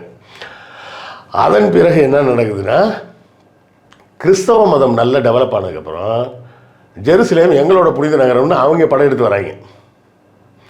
வந்து என்ன பண்ணுறாங்க, இது மாதிரி நீங்கள் ஜீசஸை வந்து அசிங்கமாக பேசிகிட்டு இருக்கீங்களாடா, ஏன்னா இவங்க யூதர்கள் என்ன சொல்லி ஜீசஸை ஏற்றுக்க மாட்டாங்க. யூதர்கள் ஏற்றுக்கலாம், அவ்வளோதான். ஏன் ஏற்றுக்கலன்றதுலாம் வேறு. முக்கிய காரணம் அவர் வந்து இந்த லெவி குடும்பத்தை சேர்ந்தவர் கிடையாது முதல்ல. ஏன்னா அவங்கள பொறுத்தவரை லெவி குடும்பத்தை சேர்ந்தவங்க தானே பூசாரி ஆகணும், அனைத்து சாதியினரும் அர்ச்சகர் ஆக முடியாதுன்ட்டாங்க. அதனால தான் அவர் சொன்னதை ஏற்றுக்கல. நீ ரப்பையே கிடையாது, நீ ரப்பியே இல்லாமல் எப்படி நீ வந்து இதெல்லாம் சொல்லலாம் அப்படின்னு சொல்லி தான் அவரை போட்டு அடித்து வெளுத்துறாங்க. அதன் பிறகு பிற்காலத்தில் பார்த்தீங்கன்னா கான்ஸ்டன்டைன் அப்படின்னு ஒரு மன்னர் வர்றார் ரோமில். அவங்க அம்மா தான் வந்து இந்த கதையெல்லாம் கேள்விப்பட்டு, அப்படி ஒரு மனுஷன் இருந்தாரா, அவரை நம்ம தான் கொன்னோமா, நான் அதை நேராக பார்க்கணும் வா அப்படின்னு சொல்லிட்டு ஒரு பெரிய படையோட ஜெருசலேம் நகரத்துக்கு வராங்க. வந்து இது மாதிரி இது வந்து எப்போ இயேசு செத்து ரொம்ப வருஷத்துக்கு அப்புறம் நடக்கிறது, ஒரு 100 வருஷம் 150 வருஷம்னு வச்சுக்கலாம் நீங்கள் ரஃபா. அப்போ அவங்க வந்து என்ன பண்ணுறாங்க, கேட்குறாங்க அந்த சிலுவை எங்கே அப்படின்னு. ராஜாவோட அம்மாவே கேட்குறப்போ என்ன சொல்கிறது, ஏதோ ஒரு சிலுவையை காமிச்சு இதில் தாங்க அரைஞ்சோன்னு எதையோ ஒன்று காமிச்சிடுறாங்க. அந்த சிலுவையை தூக்கிட்டு அவங்க தூக்கிட்டு ரோம் நகரத்துக்கு வந்துடுறாங்க. வந்து அந்த சிலுவையை, அந்த மரத்தை கட் பண்ணி சின்னதாக சிலுவைகள், 100கணக்காக 1000கணக்கான சிலுவைகள் செய்யப்பட்டு அந்த சிலுவைகளை கொண்டு போய் ஒவ்வொரு இடத்துலையும் வச்சு அங்கே ஒரு சர்ச்சை கட்டுன்னு சொல்லி அவங்க ஆர்டர் போடுறாங்க. அப்படி தான் ரோம் நகரம் முழுவதும் இந்த கிறிஸ்தவ மதம் பரவுது. இந்த கிறிஸ்தவ மதம் பரவும்போது அங்கே யூதர்கள்லாம் வராங்க. அவங்கள்ட்ட இவங்கெல்லாம் சொன்னாங்கன்னா, என்னது இயேசுவை பார்த்து ப்ராஸ்டியூட்டுக்கு பிறந்த பிள்ளைன்னு சொல்கிறியா அப்படின்னு கோபமாகி படையெடுத்து வந்துட்டாங்க. வந்து ஜெருசலேமை பிடிச்சிட்றாங்க. அதுக்கு முன்னாடியே ஜெருசலேம் அவங்க கண்ட்ரோலில் தான் இருக்குது. ஆனால் அப்போ தான் அந்த கோயில் இடிக்கப்படுது. அந்த 2வது கட்டப்பட்ட கோயில், இந்த கோயிலை என் தகப்பனின் வீட்டை கொள்ளையரின் கூடாரமாக ஆக்கிவிட்டீர்கள் அப்படின்னு இயேசு பேசின அந்த கோயில் மறுபடியும் ஒரு ரோமானிய படையெடுப்பில் மொத்தமாக இடித்து தரமட்டமாக்கிடுறாங்க. அதில் ஒத்த செவுறு மட்டும் தான் மிஞ்சி இருக்குது. ஆனால் சொல்கிறது என்ன சொல்லுவாங்கன்னா, அந்த இயேசு சிலுவையில் அறையப்பட்ட நாளில் இடி விழுந்தது, அதில் கோயில் சேதமாக இருந்துச்சு, அந்த திரைசீலை 2ஆக கிழிஞ்சுது அப்படின்லாம் சொல்லுவாங்க. ஹிஸ்டாரிக்கலாக வந்து இவங்க தான் இடித்தது, கிறிஸ்டியன்ஸ் தான் அதை இடித்தது. அதில் ஒரு செவுறு மட்டும் தான் மிச்சம் இருந்தது. அதோட யூதர்களை பூரா அடித்து துரத்தி விட்டாங்க. அன்றைக்கி கிறிஸ்டியன்ஸ் தான் துரத்தி விட்டது. அப்படி துரத்தி விட்டதுக்கப்புறம் போய் தங்கிறதுக்கு இடம் இல்லாமல் இவங்க ரோம் சாம்ராஜ்யத்தோட பல பகுதிகளில் போய் செட்டில் ஆகிட்டாங்க. அங்கங்கே செட்டில் ஆகிட்டு இந்த மதம் ஒன்று மட்டும்தான் அவர்களை இணைக்கக்கூடிய ஒரு பாலமாக வேறு வேறு நாடுகளில் இருந்தாலும் அது அப்போவே வந்து ரோம் சாம்ராஜ்யம் வந்து தனித்தனி நாடுகளாக பிரிய ஆரம்பிச்சிருது. யூதர்கள்ன்ற தனிப்பட்ட அடையாளத்தை எப்போ உருவாக்குறாங்கன்னா மோசஸ் காலத்துக்கு பிறகு தான் உருவாகுது. அது சாலமன் காலத்தில் தான் சாலிடிஃபை ஆகுது. அதன் பிறகு அந்த நெபுகத்நேசர் காலத்தில் அந்த இனம்ன்ற பேரில் அடி வாங்குறாங்க. சிதறடிக்கப்பட்ட மக்கள் கூட்டமாக இருக்கிறாங்க. ஆமாம். ஆனால் ஏன் அவங்க மேலே எல்லாரும் வெறுப்பாக இருக்கிறாங்க? போகிற ஊரில் பூரா வம்பிழுத்துக்கிட்டு இருந்தா ஒரு படத்தில் ஒரு பாட்டி சொல்லு தெரியுமா, ஐயா இந்த இவனுக்கு ஒரு சீட் எடுங்கய்யா, எப்போ பாரு பொய்யா சொல்லிட்டு தெரியுறான் அப்படின்னு. அதுமாதிரி பொய் சொல்லிகிட்டே தெரிஞ்சாங்க. ப்ளஸ் வந்து உலகம் முழுவதும் பரவி வட்டிக்கு காசு கொடுத்தாங்க. அடுத்தவனோட உழைப்பை சுரண்டுறதே வேலையாக இருந்தாங்க. அதோடு சேர்த்து நாங்கள் தான் புத்திசாலின்னு சொல்லிக்கிட்டாங்க. இவர்கள் வந்து பெரிய லெவலில் டெவலப் ஆனதே எப்போன்னு பார்த்தீங்கன்னா 1700 கடைசியில் தான். அதுக்கு முன்னாடிலாம் இவங்களெல்லாம் யாரும் மதிக்கவும் கிடையாது, ஒன்றும் தெரியாது, இவங்களை எங்கே இருக்கானுங்களே தெரியாது. நம்ம நேராக அங்கேருந்து மோசஸ்லேருந்து ஜீசஸ்லாம் ஸ்கிப் பண்ணிட்டு நேராக இங்கே வந்துடுவோம். ஒவ்வொரு ஊருக்கும் போயிட்டு நாங்கள் தான் பெரிய அறிவாளி, நாங்கள் தான் கடவுளால் தேர்ந்தெடுக்கப்பட்ட பிள்ளைகள் அப்படின்னு சொல்லிட்டு இருந்தேன்னா அப்போ நாங்கள்லாம் என்ன சாத்தானால் தேர்ந்தெடுக்கப்பட்ட பிள்ளைகளா அப்படின்னு கேள்வி கேட்பாங்கல்ல. இப்போ ஹிட்லருக்கும் அவங்களுக்கும் என்னதான் பிரச்சனை? அதுக்கு வரேன். அதுக்கு முன்னாடி பார்த்தீங்கன்னா இப்படி பல்வேறு நாடுகளில் சிதறடிக்கப்பட்டு என்னவோ முதல்ல ஹிட்லர் தான் கொலை பண்ணான்ற மாதிரி பேசிகிட்டு இருக்காங்க. இவங்க வந்து நம்ம வடிவேலு ஒரு படத்தில் சொல்லுவாங்க, நம்ம அடி வாங்காத ஏரியாவே கிடையாதுன்னு. அது மாதிரி ஐரோப்பிய நாடுகளில் இவங்க அடி வாங்காத ஏரியாவே கிடையாது. England, France, Spain, Portugal, Germany, Austria, Hungary, Russia முதற்கொண்டு எல்லா இடத்துலையும் அடி வாங்கியிருக்காங்க. இப்போ ஈரான் கிட்ட அடி வாங்கிட்டு இருக்காங்க. இப்போ ஈரான் அடி வாங்கிட்டு இருக்காங்க. இவங்க அடி வாங்குறது தான் பொழப்பேன்னு வச்சுக்கோங்க. அப்போ அப்படி எல்லா இடத்துலையும் அடி வாங்கிட்டு இருக்க வாங்குறாங்க. இன்னும் சொல்லப்போனால் ஒரு கதையே எழுதி வச்சுருக்காங்க. ஷேக்ஸ்பியர் ஒரு கதை எழுதியிருக்காருன்னா பார்த்துக்க, யூதர்களை வச்சு, யூதர்களை வில்லனாக வச்சு ஒரு கதை எழுதியிருக்கிறார். த மர்ச்சன்ட் ஆஃப் வெனிஸ்னு பேர். அந்த மர்ச்சன்ட் ஆஃப் வெனிஸ் டெம்ப்ளேட் தான் ஒரு தனி பெண் ஒருத்தி மொத்த குடும்பத்தையும் கௌரவத்தையும் காப்பாற்றி குடும்பத்தையே காப்பாற்றி நிலைநிறுத்தினான்னு ஒரு சினிமா ஃபார்மெட் இருக்குல்ல, அந்த சினிமா ஃபார்மெட்டுக்கு இந்த மர்ச்சன்ட் ஆஃப் வெனிஸ் தான் பேசிக் டெம்ப்ளேட். அது இன்னொரு நாள் பேசுவோம். ஷேக்ஸ்பியர் கதைகள் பூராமே சினிமா எடுக்கிற டெம்ப்ளேட் அது. அந்த மாதிரி ஒரு கதை, அது மாதிரி நிறைய படங்கள் எல்லாம் ஷேக்ஸ்பியர் டெம்ப்ளேட்லேருந்து வந்திருக்கும். இப்போ இந்த மர்ச்சன்ட் ஆஃப் வெனிஸில் கதை எப்படி இருக்குன்னா, 2 பேர் நண்பர்கள், ஒருத்தன் வந்து அவன் கல்யாணத்துக்காக கடன் வாங்கியிருப்பான் ஒரு யூதர்கிட்ட. அவன் யூதன் வந்து அநியாய வட்டி சொல்லி சொல்லுவான் அப்படின்னு பயந்துட்டு தான் போவாங்க. இவனுக்கு வந்து அவனை பிடிக்காது. அந்த இவன் இருக்கானே அந்த பர்டிகுலர் வணிகன், அவனை பிடிக்காது. அதனால் அவன் என்ன சொல்லுவான், டேர்ம்ஸ் போடும்போதே என்ன போட்டுருவான், நீ இந்த வட்டியோட இந்த பணத்தை எனக்கு கொடுக்கணும், இத்தனாம் தேதிக்குள்ளே கொடுக்கணும். ஏன்னா அவன் என்ன சொல்லி கடன் கேட்டிருப்பானே, வியாபாரத்துக்கு போன என் கப்பல் இத்தனாம் தேதிக்குள்ளே வந்துடும், வந்த உடனே அதில் ஒரு 10 நாள் எக்ஸ்ட்ரா கூட நான் வச்சுக்கிறேன், அந்த தேதிக்குள்ளே நான் உனக்கு கொடுத்துட்றேன் அப்படின்னு சொல்லி தான் கடன் வாங்கியிருப்பான்.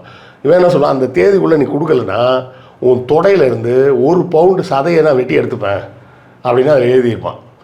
இவன் கெட்ட நேரம், இவன் கல்யாணம்லாம் ஆயிரும், கப்பல் வராது. இன்னொரு கப்பல் கூட போன கப்பல், வேற ஒருத்தனோட கப்பல் வந்தவன் என்ன சொல்லுவான், உங்கள் கப்பல் முங்கிருச்சுன்னு நினைக்கிறேங்க, நாங்களும் தேடிலாம் பார்த்தோம் கிடைக்கல, அதனால் வந்துட்டோம் அப்படின்னு வந்து சொல்லிடுவாங்க. இந்த செய்தி அங்கே போயிடும். இவன் உடனே கோர்ட்டுக்கு எடுத்துகிட்டு போயிடும். கோர்ட்டுக்கு கொண்டு போய் என்ன சொல்லுவான்னா, இது மாதிரி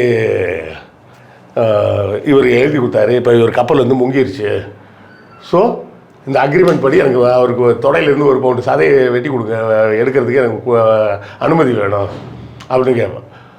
அப்போ தான் இந்த மாட்டிக்கிட்டால அவனோட ஃப்ரெண்டோட ஒய்ஃப் ஒருத்தி இருப்பாள். அவங்கெல்லாம் ஃபேமிலி ஃப்ரெண்ட்ஸு.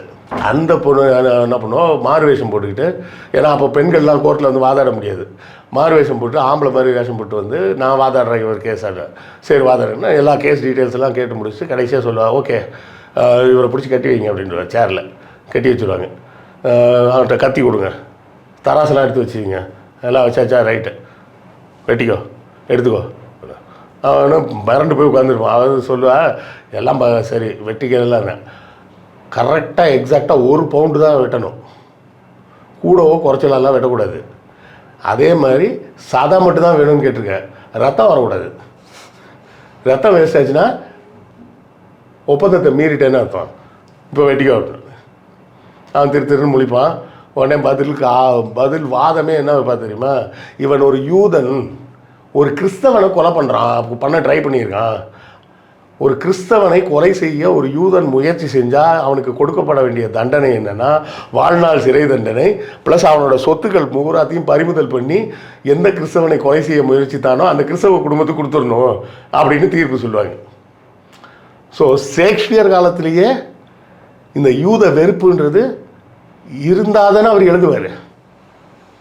யூதர்களை வந்து அந்த காலத்து மக்கள் வந்து அறிவாளி புத்திசாலி அப்படின்லாம் பார்த்துக்கிட்டு இருந்தாங்கன்னா ஷேக்ஸ்பியர் அப்படி ஒரு கேரக்டர் வைக்க முடியாது, வச்சா ஒத்துக்க மாட்டாங்க. அது எப்படிப்பா அவங்களாம் நல்லவங்களாக இருப்பாங்க, இவர் என்ன இப்படி எழுதி வச்சிருக்காருன்னு கேட்பாங்கல்ல.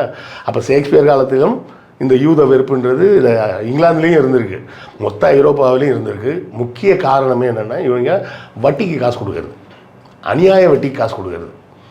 அது ஒன்று தான் இவங்களோட தொழில். அதனால தான் முகமது நபி வந்து இஸ்லாத்தை உருவாக்கும் போது நாம் யூதர்களை போல் இருந்துடக்கூடாது அப்படின்னு சொல்லி முக்கியமான கோட்பாடாக ஒன்று வைக்கிறாரு. வட்டி கொடுக்கவும் கூடாது, வாங்கவும் கூடாதுன்னு ஒரு சட்டத்தை சொல்கிறார். இந்த மதத்தை தீவிர அதை சீர்திருத்தம் பண்ணுறப்பெல்லாம் பார்த்தீங்கன்னா அந்தந்த காலகட்டத்தில் என்ன தவறுகள் இருக்குது சமூகத்தில்ன்ற பார்த்து அதுக்கு தான் மாற்றங்களை கொடுப்பாங்க. அது அந்த ரொம்ப நாள் ஆடுறதுனால என்ன ஆகுது, மக்கள் வந்து அவங்களையே கடவுளாகவோ கடவுள் தூதராகவோ நினச்சிக்கிறாங்க. சமுதாயத்தில் இருக்கக்கூடிய சீர்கேடுகளை சரி செய்ய தான் இவங்கெல்லாம் வராங்க. சரியா? அப்போ அந்த மாதிரி வட்டி கொடுக்கறது ஒரு காரணம்னா, இன்னொன்று வந்து பார்த்திங்கன்னா 1700களோட கடைசியில் ஒரு பெரிய விஷயம் நடக்குது. யாருமே எதிர்பாராத ஒரு விஷயம் நடக்குது. என்ன நடக்குதுன்னா, மக்கள் எல்லாரும் சேர்ந்து மன்னர் குடும்பத்தையும் ப்ரீஸ்ட் பாஸ்டர் எல்லாரையும் போட்டு தள்ளுறாங்க, ஃப்ரெஞ்சு புரட்சி அப்படின்ற பேரில். ஏன்னா அதுவரை ஆட்சி அப்படிங்கிறத எப்படி இருக்குன்னா, கடவுளுக்கு நேரடியாக சம்மந்தப்பட்டவர் அந்த ப்ரீஸ்ட்டு. அந்த ப்ரீஸ்ட்டு கடவுளின் பெயரால் ஆசீர்வதித்து முடிசூட்டப்பட்டவர் மன்னர். அப்போ மன்னரும் ப்ரீஸ்ட்டும் கடவுளோட நேரடி பூமியில் இருக்கக்கூடிய வாரிசுகள். அப்போ அவங்க சொன்னால் கேட்கணும், அது எவ்வளோ கஷ்டமாக இருந்தாலும் கேட்டு தான் ஆகணும் அப்படின்னு வாழ்ந்துக்கிட்டு இருந்த மக்கள் முதல் முறையாக ஒரு புரட்சின்னு ஒன்று ஏற்படுது. மொத்த அரச குடும்பத்தையும் காலி பண்ணுறாங்க. அந்த பெயர்கள் மறந்துடும், அதனால் பார்த்தே சொல்லிடுறேன். ஒருத்தர் பேர் வந்து மேயர் ராத்சைல்டுன்னு பேர். அந்த பேரை நம்மளால் சொல்ல முடியாது. ஆம்ஷல் மேயர் ராத்சைல்டுன்னு ஒருத்தர் ஃப்ராங்க்ஃபர்ட்டில் இருக்கிறார். அவருக்கு இன்னொருத்தர் வந்து சாலமன் மேயர் ராத்சைல்டு, அவர் வந்து வியன்னாவில் இருக்கிறார், ஜெர்மனியில் உள்ள இடம். இன்னொருத்தர் வந்து நேத்தன், அதாவது வியன்னா வந்து அப்போ வந்து தனியாக இருந்தது, ஜெர்மனி கூட இல்லை, இப்போ வந்து ஜெர்மனியில் இருக்குது. நேத்தன் மேயர் ராத்சைல்டு, இவர் வந்து லண்டனில் இருக்கிறார். இன்னொருத்தர் கல்மன் மேயர் ராத்சைல்டு, இவன் வந்து நேபிள்ஸ். இன்னொருத்தர் வந்து ஃபைனலாக உள்ளவன் ஜேக்கப் மேயர் ராத்சைல்டு, இவன் வந்து பாரிஸில் இருக்கிறான். இவன் வாழ்ந்த காலம் வந்து 1792. அந்த காலகட்டத்தில் தான் ஃப்ரெஞ்சு புரட்சி நடந்து அரச குடும்பத்தை புறம் போட்டு தள்ளுறாங்க. அந்த அரச குடும்பத்தை போட்டு தள்ளினதில் 3 விஷயம் உருவாகுது. இல்லை குறிப்பாக நான் வந்து ஒரு மாற்றம் முதல்ல உருவாகுது. ஏன்னா அரச குடும்பம்லாம் வந்து கடவுளோட பிரதிநிதிலாம் கிடையாது, அவனும் மனுஷன்தான் அப்படின்ற அந்த சிந்தனை மாற்றம் ஒன்று ஏற்படுது. புதுசாக 3 இண்டஸ்ட்ரி உருவாகுது. என்ன இண்டஸ்ட்ரி உருவாகுதுன்னா, முதல்ல பேங்கிங் இண்டஸ்ட்ரின்னு ஒன்று உருவாகுது, பேங்கிங். ரெண்டாவது ஹோட்டல் இண்டஸ்ட்ரின்னு ஒன்று உருவாகுது. மூணாவது ஃபைன் டைனிங் அப்படின்ற ஒரு கான்செப்ட் உருவாகுது.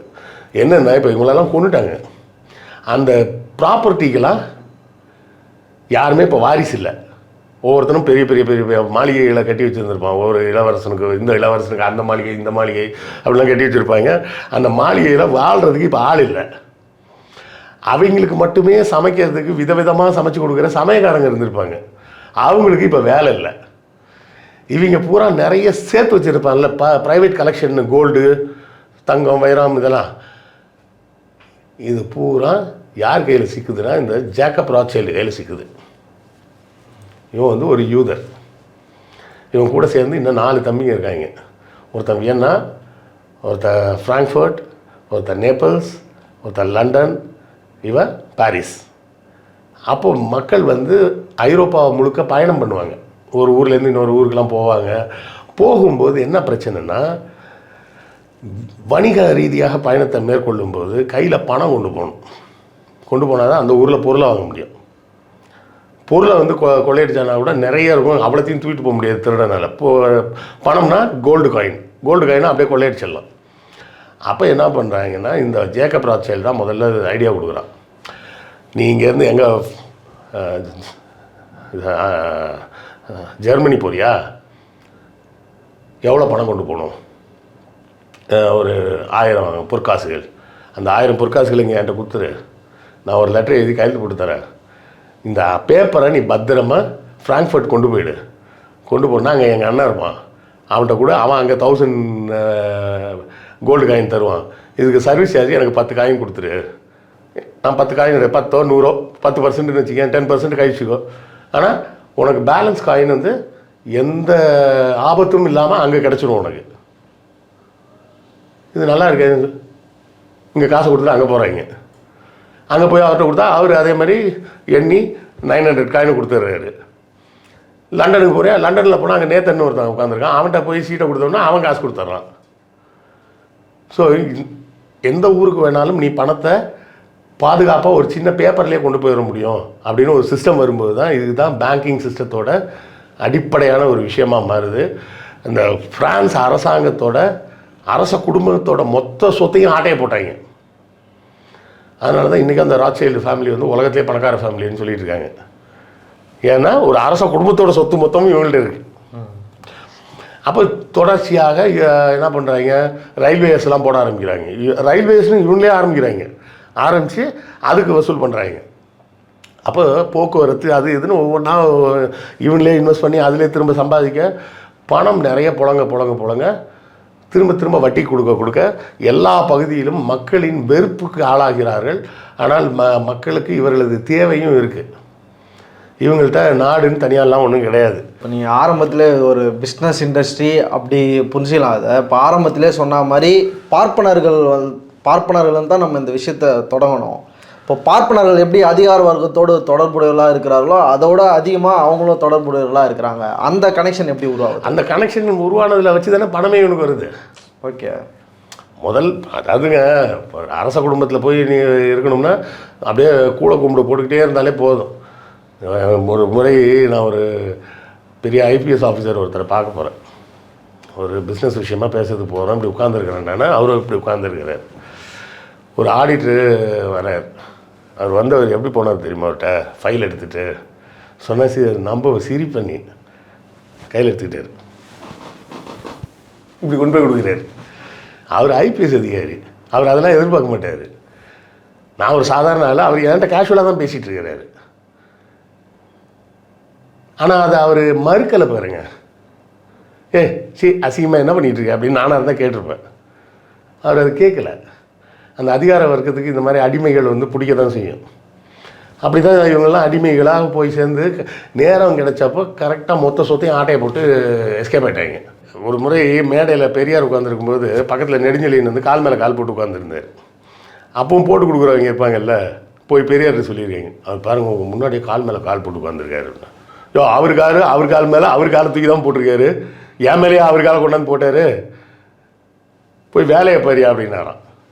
அதுதான் அந்த கூடை கும்பிட்டு போடுறதெல்லாம் தேவையில்லாத வேலைகள். அப்போ அந்த மாதிரி போட்டு காசை ஆட்டையை போட்டு பணம் கைக்கு வந்துருச்சு. ஒரு அரச குடும்பத்தோட மொத்த சேமிப்பும் இவங்ககிட்ட இருக்குன்றப்போ எப்படி டெவலப் ஆகிருப்பாங்க. அதை ஃபுல்லாக வட்டி கொடுப்பாங்க. இவனுக்கு தெரிஞ்ச ஒரே தொழில் வட்டி கொடுக்குறது. அப்போ வட்டி கொடுத்து எல்லா இடத்துலையும் கெட்ட பேர் தான் சம்பாதிச்சு வச்சுருந்தாங்க. பிறகு தான் வந்து த ப்ராமிஸ்டு லேண்ட் அப்படின்னு சொல்லி ஜெர்மனியில் ஒருத்தன் ஆரம்பிக்கிறான். அவன் தான் ஃபஸ்ட்டு நமக்கு இஸ்ரேல்னு ஒரு நாடு வேணும், நாம் ஒரு லாபியை க்ரியேட் பண்ணி அந்த நாட்டை உருவாக்கணும் அப்படின்னு பிளான் பண்ணுறாங்க. அதுக்கப்புறம் தான் வந்து இதுக்காக ஃபண்டிங்கெல்லாம் ரெடி பண்ண ஆரம்பிக்கிறாங்க. இதுக்குன்னு ஒரு காசை கொடுத்து அவங்களோட மொதல் ஐடியா என்னென்னா, ஏதாவது ஒரு நாட்டில் போய் மொத்தமாக ஒரு 2-3 ஊர் சேர்ந்தால் எவ்வளோ இருக்குமோ அவ்வளோ பெரிய இடத்த விலைக்கு வாங்கிடணும். தங்க காசு கொடுத்து நிலத்தை விலைக்கு வாங்கிடணும். வாங்கிட்டு அதை வந்து இப்போ நம்ம இவர் இருக்கார் நித்யானந்தா, கைலாசான்னு ஒரு நாடு அப்படின்னு சொன்னார். அது மாதிரி நம்ம அதை வந்து இஸ்ரேல்னு ஒரு நாடாக அறிவிச்சிருவோம் அப்படின்னு அவங்க ஒரு பிளான், ஒரு நெட்வொர்க் க்ரியேட் பண்ணி பணத்தை பூலிங் பண்ணி இப்போ எப்படி அவர் போய் ஒரு தீவை விலைக்கு வாங்கி அது கைலாசா அப்படின்னு ஒரு பேர் வச்சாரோ அது மாதிரி இவங்க வந்து ஒரு இடத்த வாங்கி அந்த இடத்துக்கு இஸ்ரேல்னு பேர் வச்சுருவோம், முடிஞ்ச அளவுக்கு ஜெருசலேம் பக்கத்தில் வாங்குவோம் அப்படின்னு பிளான் பண்ணுறாங்க. ஆனால் ஹிட்லர் செய்த ஒரு மிகப்பெரிய தவறால் இவங்க அப்பாவிங்கன்ற மாதிரி பேர் மாறி போச்சு. ஹிட்லர் காலத்துக்கு முன்னாடி வர இவங்க அயோக்கிய பசங்க, ஃப்ராடுக்கார பசங்க அப்படின்னு தான் ஐரோப்பா முழுவதும் பேசப்பட்டது. மொத்த ஐரோப்பாவிலையும் இவர்களை வந்து நல்ல வேணும் ஒருத்தம் கூட சொன்னது கிடையாது. அது ஹிட்லர் வந்து அதுதான் அந்த கான்செப்டை ஒழிக்கணும்னு போராடுறதுக்கும் அந்த கான்செப்டை பேசுகிற ஆட்களையே ஒழிக்கணும்னு சொல்லி பேசுகிறதுக்கும் உள்ள வித்தியாசம். பெரியார் வந்து பார்ப்பனர்களை ஒழிக்கணும்னு சொல்லலை, பார்ப்பனிய சிந்தனையை ஒழிக்கணும்னு சொன்னார்.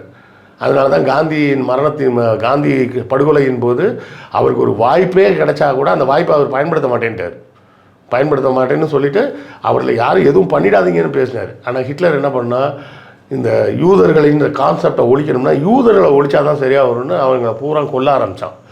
அப்படி கொல்ல ஆரம்பித்து அந்த செய்திகள் பூரா வெளியே தெரிஞ்சதுக்கப்புறம் என்ன ஆகிப்போச்சு, அவர்கள் பரிதாபத்துக்குரியவர்கள் அப்படின்னு மாற்றிட்டாங்க. இதில் என்ன கொடுமைன்னு கேட்டேன்னா, ரொம்ப காமெடியான ஒரு விஷயம் என்னென்னா, ஹிட்லர் மற்றும் நாஜி படைகளிடமிருந்து யூதர்களை மீட்டது ரஷ்யா. அதுக்கு பிறகு அமெரிக்காக்காரன் வந்தோடனே அமெரிக்காக்காரன் தலையில் தூக்கி வச்சுட்டு இவனுக்கு ஆடினாங்க. உன்னை காப்பாற்றின ரஷ்யாக்காரனை இவனுக்கு கண்டுக்கவே இல்லை. அதுக்கப்புறமா அந்த லேண்டுக்குள்ள எடுத்துன்னு போயிட்டு யார் விட்டது, அந்த லேண்ட் எப்படி அவங்களுக்கு கிடைக்கிது? அதாவது முதல் உலக யுத்தத்தின் போது வந்து பார்த்திங்கன்னா ஒட்டாமன் எம்பையர்னு ஒன்று இருக்குது. அதாவது முகலாயர்கள் காலத்துக்கு சமகாலத்தில் உருவாக்கப்பட்டது தான் அந்த ஒட்டாமன் எம்பையர். அப்போ வந்து 3 பெரிய 1600களில் வந்து உலகத்தின் 3 மிகப்பெரிய பணக்கார நாடுகள்னால் நம்பர் 3 ஒட்டாமன் எம்பையர், நம்பர் 2 வந்து பர்ஷியன் எம்பையர் சுல்தானேட், நம்பர் 2 வந்து ஒட்டாமன் சுல்தானேட், நம்பர் 1 வந்து முகல் எம்பையர். அந்த காலகட்டத்தில் இந்த பாரசீக சுல்தானேட்டோட ஆண்டு வருமானம்ன்றது 40 லட்சம் வெள்ளிக்காசுகள். வெள்ளிக்காசுனா 1 கிராம்லாம் இல்லை, வெள்ளிக்காசுன்னு எப்போ ஒரு கான்டெக்ட்டில் சொன்னாலும் அது 10 கிராம் தான். அப்படி நீங்கள் மைண்டில் வச்சுக்கோங்க. ஒரு ஆண்டு வருமானம் 40 லட்சம் வெள்ளிக்காசுகள். ஒட்டாமன் சுல்தானேட்டோட ஆண்டு வருமானம் 49 லட்சம் வெள்ளிக்காசுகள். முகல் எம்பையரோட வருமானம் எவ்வளோன்னா 120 லட்சம் வெள்ளிக்காசுகள் அக்பர் காலத்தில் 1600. அப்படி பணக்கார நாடாக இருந்த ஒட்டாமன் எம்பையர் இங்கே முகல் எம்பையரை காலி பண்ணி இந்தியாவை பிடிச்சிட்டாங்க. சரியா? இப்போ அந்த பாரசீகம் முதல்ல விழுந்தது வந்து பர்ஷியன் சுல்தானேட். ஆனால் ஒட்டாமன் சுல்தானேட் அப்போ விழலை. அந்த காலகட்டத்தில் வந்து ஒரு நெக்ஸஸ் ஃபார்ம் பண்ணி யூரோப்பியன் ஹெகிமோனிக்கு எதிரான நம்ம போகணும் அப்படின்னு இந்த ஒட்டாமன் சுல்தானேட் முடிவு பண்ணி ஒரு முன்னெடுப்பு இருக்கும்போது தான் முதல் உலக யுத்தம் வருது. அந்த முதல் உலக யுத்தத்தில் பிரிட்டிஷ் ஜெயிக்கும்போது இந்த ஒட்டாமன் சுல்தானேட்டோட ஏரியாவை ஃபுல்லாத்தையும் அவங்க பிடிச்சி வச்சுக்கிட்டாங்க. அவங்க கண்ட்ரோலில் தான் இருக்குது. அப்போ தான் வந்து அவங்க என்ன சொல்கிறாங்கன்னா, அங்கே வந்து பல அரபு இனக்குழுக்கள் இருக்குது, அரபு நேட்டிவ் இனக்குழுக்கள் இருக்கும்ல, அவங்கள பூரா எப்படி தூண்டி விட்றாங்கன்னா, இந்த ஒட்டாமன் சுல்தானேட்டுன்னு சொல்லி அவன் உன்னை ஏமாற்றிட்டு இருக்கான், நீலாம் இந்த மண் மைந்தர், நீ தான் ராஜாவாக இருந்திருக்கணும், நீ தனி நாடாக இருந்திருக்கணும், நீ ஏன் அவனுக்கு கீழே இருக்க அப்படின்னு கிளப்பி விட்டு, அப்போது 1900 ஆரம்பித்து இந்த பிரச்சனையை அங்கே கிளப்பி விட்டாங்க. கிளப்பி விட்டு ஒருத்தன் அடித்து சாவுங்கடான்னு. அது இன்றைக்கும் தொடருது. 125 வருஷமாக அது தொடர்ந்துக்கிட்டு இருக்குது. அதை பெரிய அளவில் முன்னெடுத்து செஞ்சது வந்து நிக்கோலஸ் லாரன்ஸ்னு பேர். அவர் வந்து ஒரு பிரிட்டிஷில் நேவியில் வேலை பார்த்து ரிட்டையர் ஆனவர். அவருக்கு தான் இந்த அசைன்மெண்ட் கொடுத்து அவர் தான் இங்கே வந்து உள்ளே இறங்கி அவன் வந்து அந்த அரபி மாதிரியே ட்ரெஸ் எல்லாம் பண்ணிவிட்டு அவங்க கூடவே வாழ ஆரம்பிச்சிட்டான். அதை வச்சு ஒரு படமே எடுத்திருக்காங்க, லாரன்ஸ் ஆஃப் அரேபியான்னு. நீங்கள் தேடி பாருங்கள், படமே இருக்குது, யூடியூப்லேயே ஃப்ரீயாக இருக்கும், பார்க்கலாம் நீங்கள். அவர் அந்த ஆள் என்னெல்லாம் பண்ணான்னு. அப்படி சொல்லி இவங்க எல்லாத்தையும் மண்டையை கழுவி ஒட்டாமன் எம்பையரை போட்டு தள்ளிட்டு இவங்களுக்கு நாடெல்லாம் கொடுக்கல, அவனே வச்சுக்கிட்டாங்க, அந்த இடத்தையும் சேர்த்து வச்சுக்கிட்டாங்க. அதுக்கப்புறம் 2ஆம் உலக யுத்தம் வரும்போது தான் அந்த ஐரோப்பிய நாடுகள் எல்லாமே தெளிவாக ஒரு முடிவுக்கு வராங்க, இதுக்கு மேலே காலனி நாடுகளை நாம் வச்சுக்கிட்டு மெயின்டைன் பண்ண முடியாது அப்படின்னு. அப்போ அந்தந்த பகுதியில் அவங்கவுங்கள்ட்ட பிரித்து கொடுத்துடலாம் அப்படின்னு சொல்லி தான் இந்தியாவை கொடுக்குற மாதிரி கொடுத்தது. அதை இந்தியாவை மட்டும் நம்ம ஒருங்கிணைக்காமல் விட்டுருந்தோம்னு வச்சிங்களேன், இப்போ மிடில் ஈஸ்ட் மாதிரி தான் நம்மளும் ஆயிருப்போம்.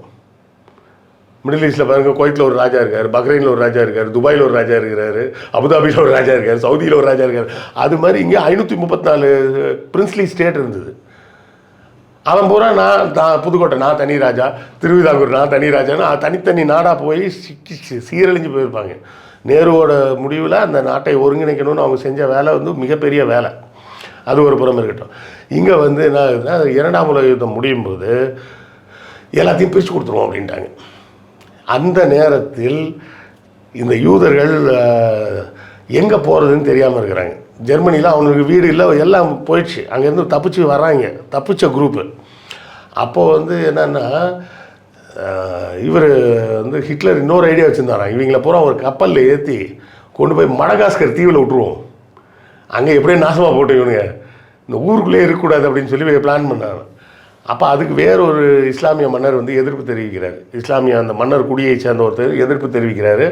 அதுக்கப்புறம் தான் எதுக்கு விட்டுட்டு போட்டு தள்ளிடலாம் அப்படின்னு போட்டு தள்ள ஆரம்பிக்கிறான். அப்போ ஒரு குரூப் தப்பிச்சு ஒரு பெரிய கப்பலில் தப்பிச்சு வராங்க, 2-3 கப்பலில். அப்படி வந்தவங்கள அப்போதைய பாலஸ்தீன மக்கள் தான், நீ எங்கே தாயா போவ, இங்கே இருவா அப்படின்னா இங்கே இருக்க சொல்லி, அது ஒரு பெரிய பணக்காரர் ஒருத்தர் பல யூதர்களுக்கு போலி பாஸ்போர்ட் ஏற்பாடு பண்ணுறதுக்கு ரெடி காசெல்லாம் கொடுத்து, நான் எனக்கு இங்கே வேணாம், நான் லண்டன் போயிடுறேன், அமெரிக்கா போகிறேன், அது மாதிரி கேட்டாங்கன்னா அந்த போலியான ஒரு அடையாள அட்டைகள்லாம் ரெடி பண்ணுறதுக்கு செலவாகும்ல, அந்த செலவுக்கெல்லாம் பணம் கொடுத்து அவங்களெல்லாம் விருப்பப்பட்ட நாடுகளுக்கு அனுப்பி விட்டாங்க. அந்த மாதிரி போக முடியாதவங்கெல்லாம் அங்கேயே தங்கிட்டாங்க.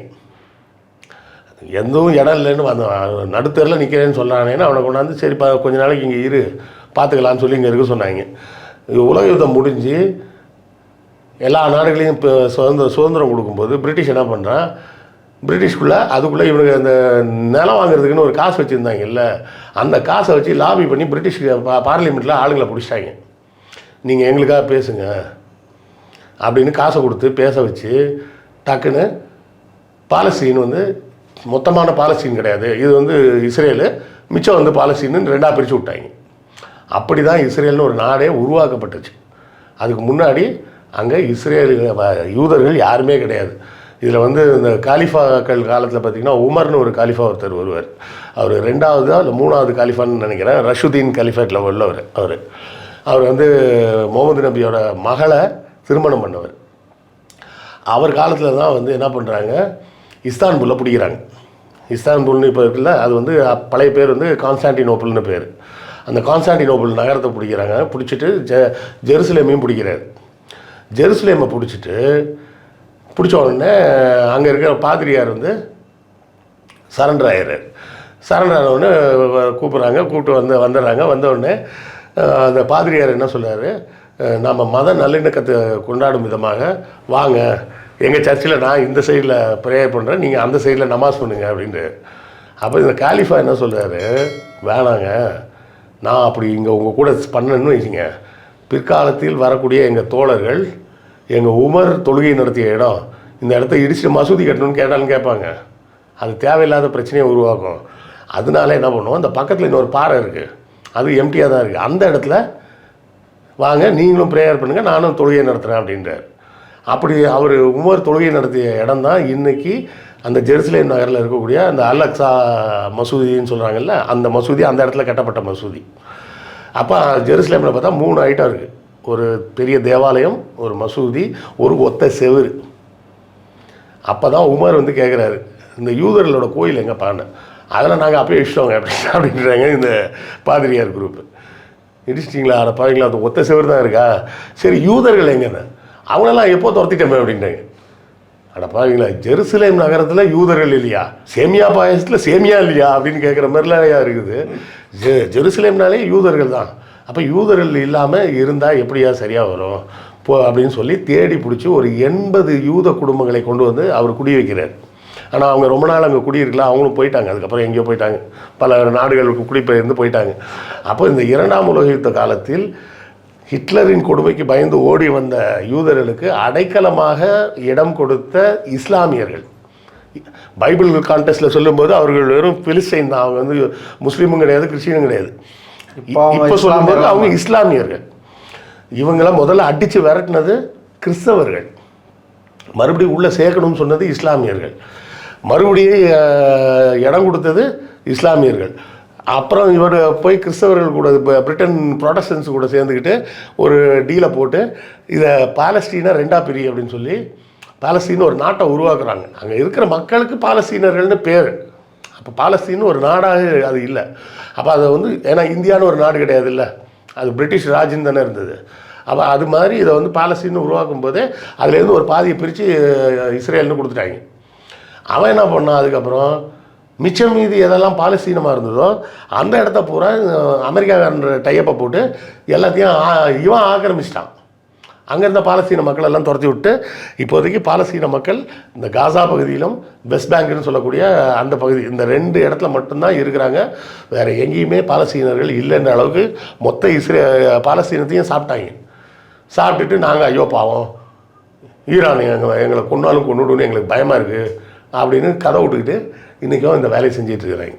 ஸோ வரலாறு நெடுக எங்கே பார்த்தீங்கன்னாலும் யூதர்களுக்குன்னு சொந்தமாக ஒரு நிலம் இருந்ததே கிடையாது. அவங்க பேசக்கூடிய மொழியின் பெயரே அவர்கள் நாடோடிகள்ன்ற அர்த்தத்தில் தான் இருக்குது. எப்புரு அப்படின்னு அந்த சுமேரிய பெயர்லேருந்து சொன்னோம் பார்த்தீங்களா, அது அவர்கள் எப்போதுமே நாடோடிகள், எப்போதுமே எல்லா இடத்துலையும் அடி வாங்காத ஏரியாவே கிடையாது. நாங்கள் தான் புத்திசாலி, நாங்கள் தான் பெரிய அறிவாளி அப்படின்னு கதை சொல்லிட்டு இருக்காங்க. இதுக்கு வேறு சில பேர் சொல்லுவாங்க பல நோபல் பரிசுகள் வாங்கினதெல்லாம் யூதர்கள் தான். அதில் என்ன கூதல் பண்ணி வாங்கினாங்கன்னா யாருக்கு தெரியும். இப்போ நோபல் பரிசெல்லாம் வந்து நல்லா டிரான்ஸ்பரண்ட் ஆயிடுச்சு. அதுக்கு முன்னாடி ஆரம்ப கட்டத்திலலாம் என்ன கூதல் பண்ணாங்கன்னு எவனுக்கு தெரியும். எல்லாம் ஏதாவது ஏமாத்து வேலை பண்ணி தான் வாங்கியிருப்பாங்க. ஸோ இவங்க வேலையை ஆரம்பத்துலேருந்து இன்னைக்கு தேதி வரை ஏமாற்றுறது, பித்தலாட்டம் பண்ணுறது, பொய் சொல்கிறது, ஃப்ராடுத்தனம் பண்ணுறது, அடுத்தவங்க பொருளை அபகரிக்கிறது, இதுதான் இவங்களோட வேலையாகவே இருக்குது அப்படின்றத நாம் புரிஞ்சுக்கலாம். இது வந்து கொஞ்சம் பெரிய சாதனை தான். ஏன்னா இது இந்த பாட்காஸ்ட் கொஞ்சம் நீளமான பாட்காஸ்ட்டாக போயிடுச்சு. ஸோ நான் கடைசி வரை பார்த்தேன் அப்படின்னு நீங்கள் டைப் பண்ணுங்கள். வேறு எதை சொல்கிறதுன்னு தெரியல, எல்லாம் நிறைய ஆப்ஷன்ஸ் கொடுத்துட்டோம், ஆப்ஷன் மறந்துடுவீங்க. அதனால் நான் கடைசி வரை பார்த்தேன் அப்படின்னு ஒரு கமெண்ட் போடுங்க. Will be very happy. I will put one heart for you. இன்னும் இஸ்ரேல் மக்கள் பாலஸ்தீனிய மக்களுக்கு, அங்கே இருக்கிற பெண்களுக்கு, குழந்தைகளுக்கு என்னெல்லாம் பண்ணிட்டு இருக்காங்கன்னு பேசினா இன்னும் நிறைய விஷயங்கள் பேசலாம். நம்ம அதை தொடர்ந்து பேசுவோம். அரங்கத்திற்கு வந்து பல்லவத்தில் இப்போ ரொம்ப நன்றிண்ணா. நன்றி.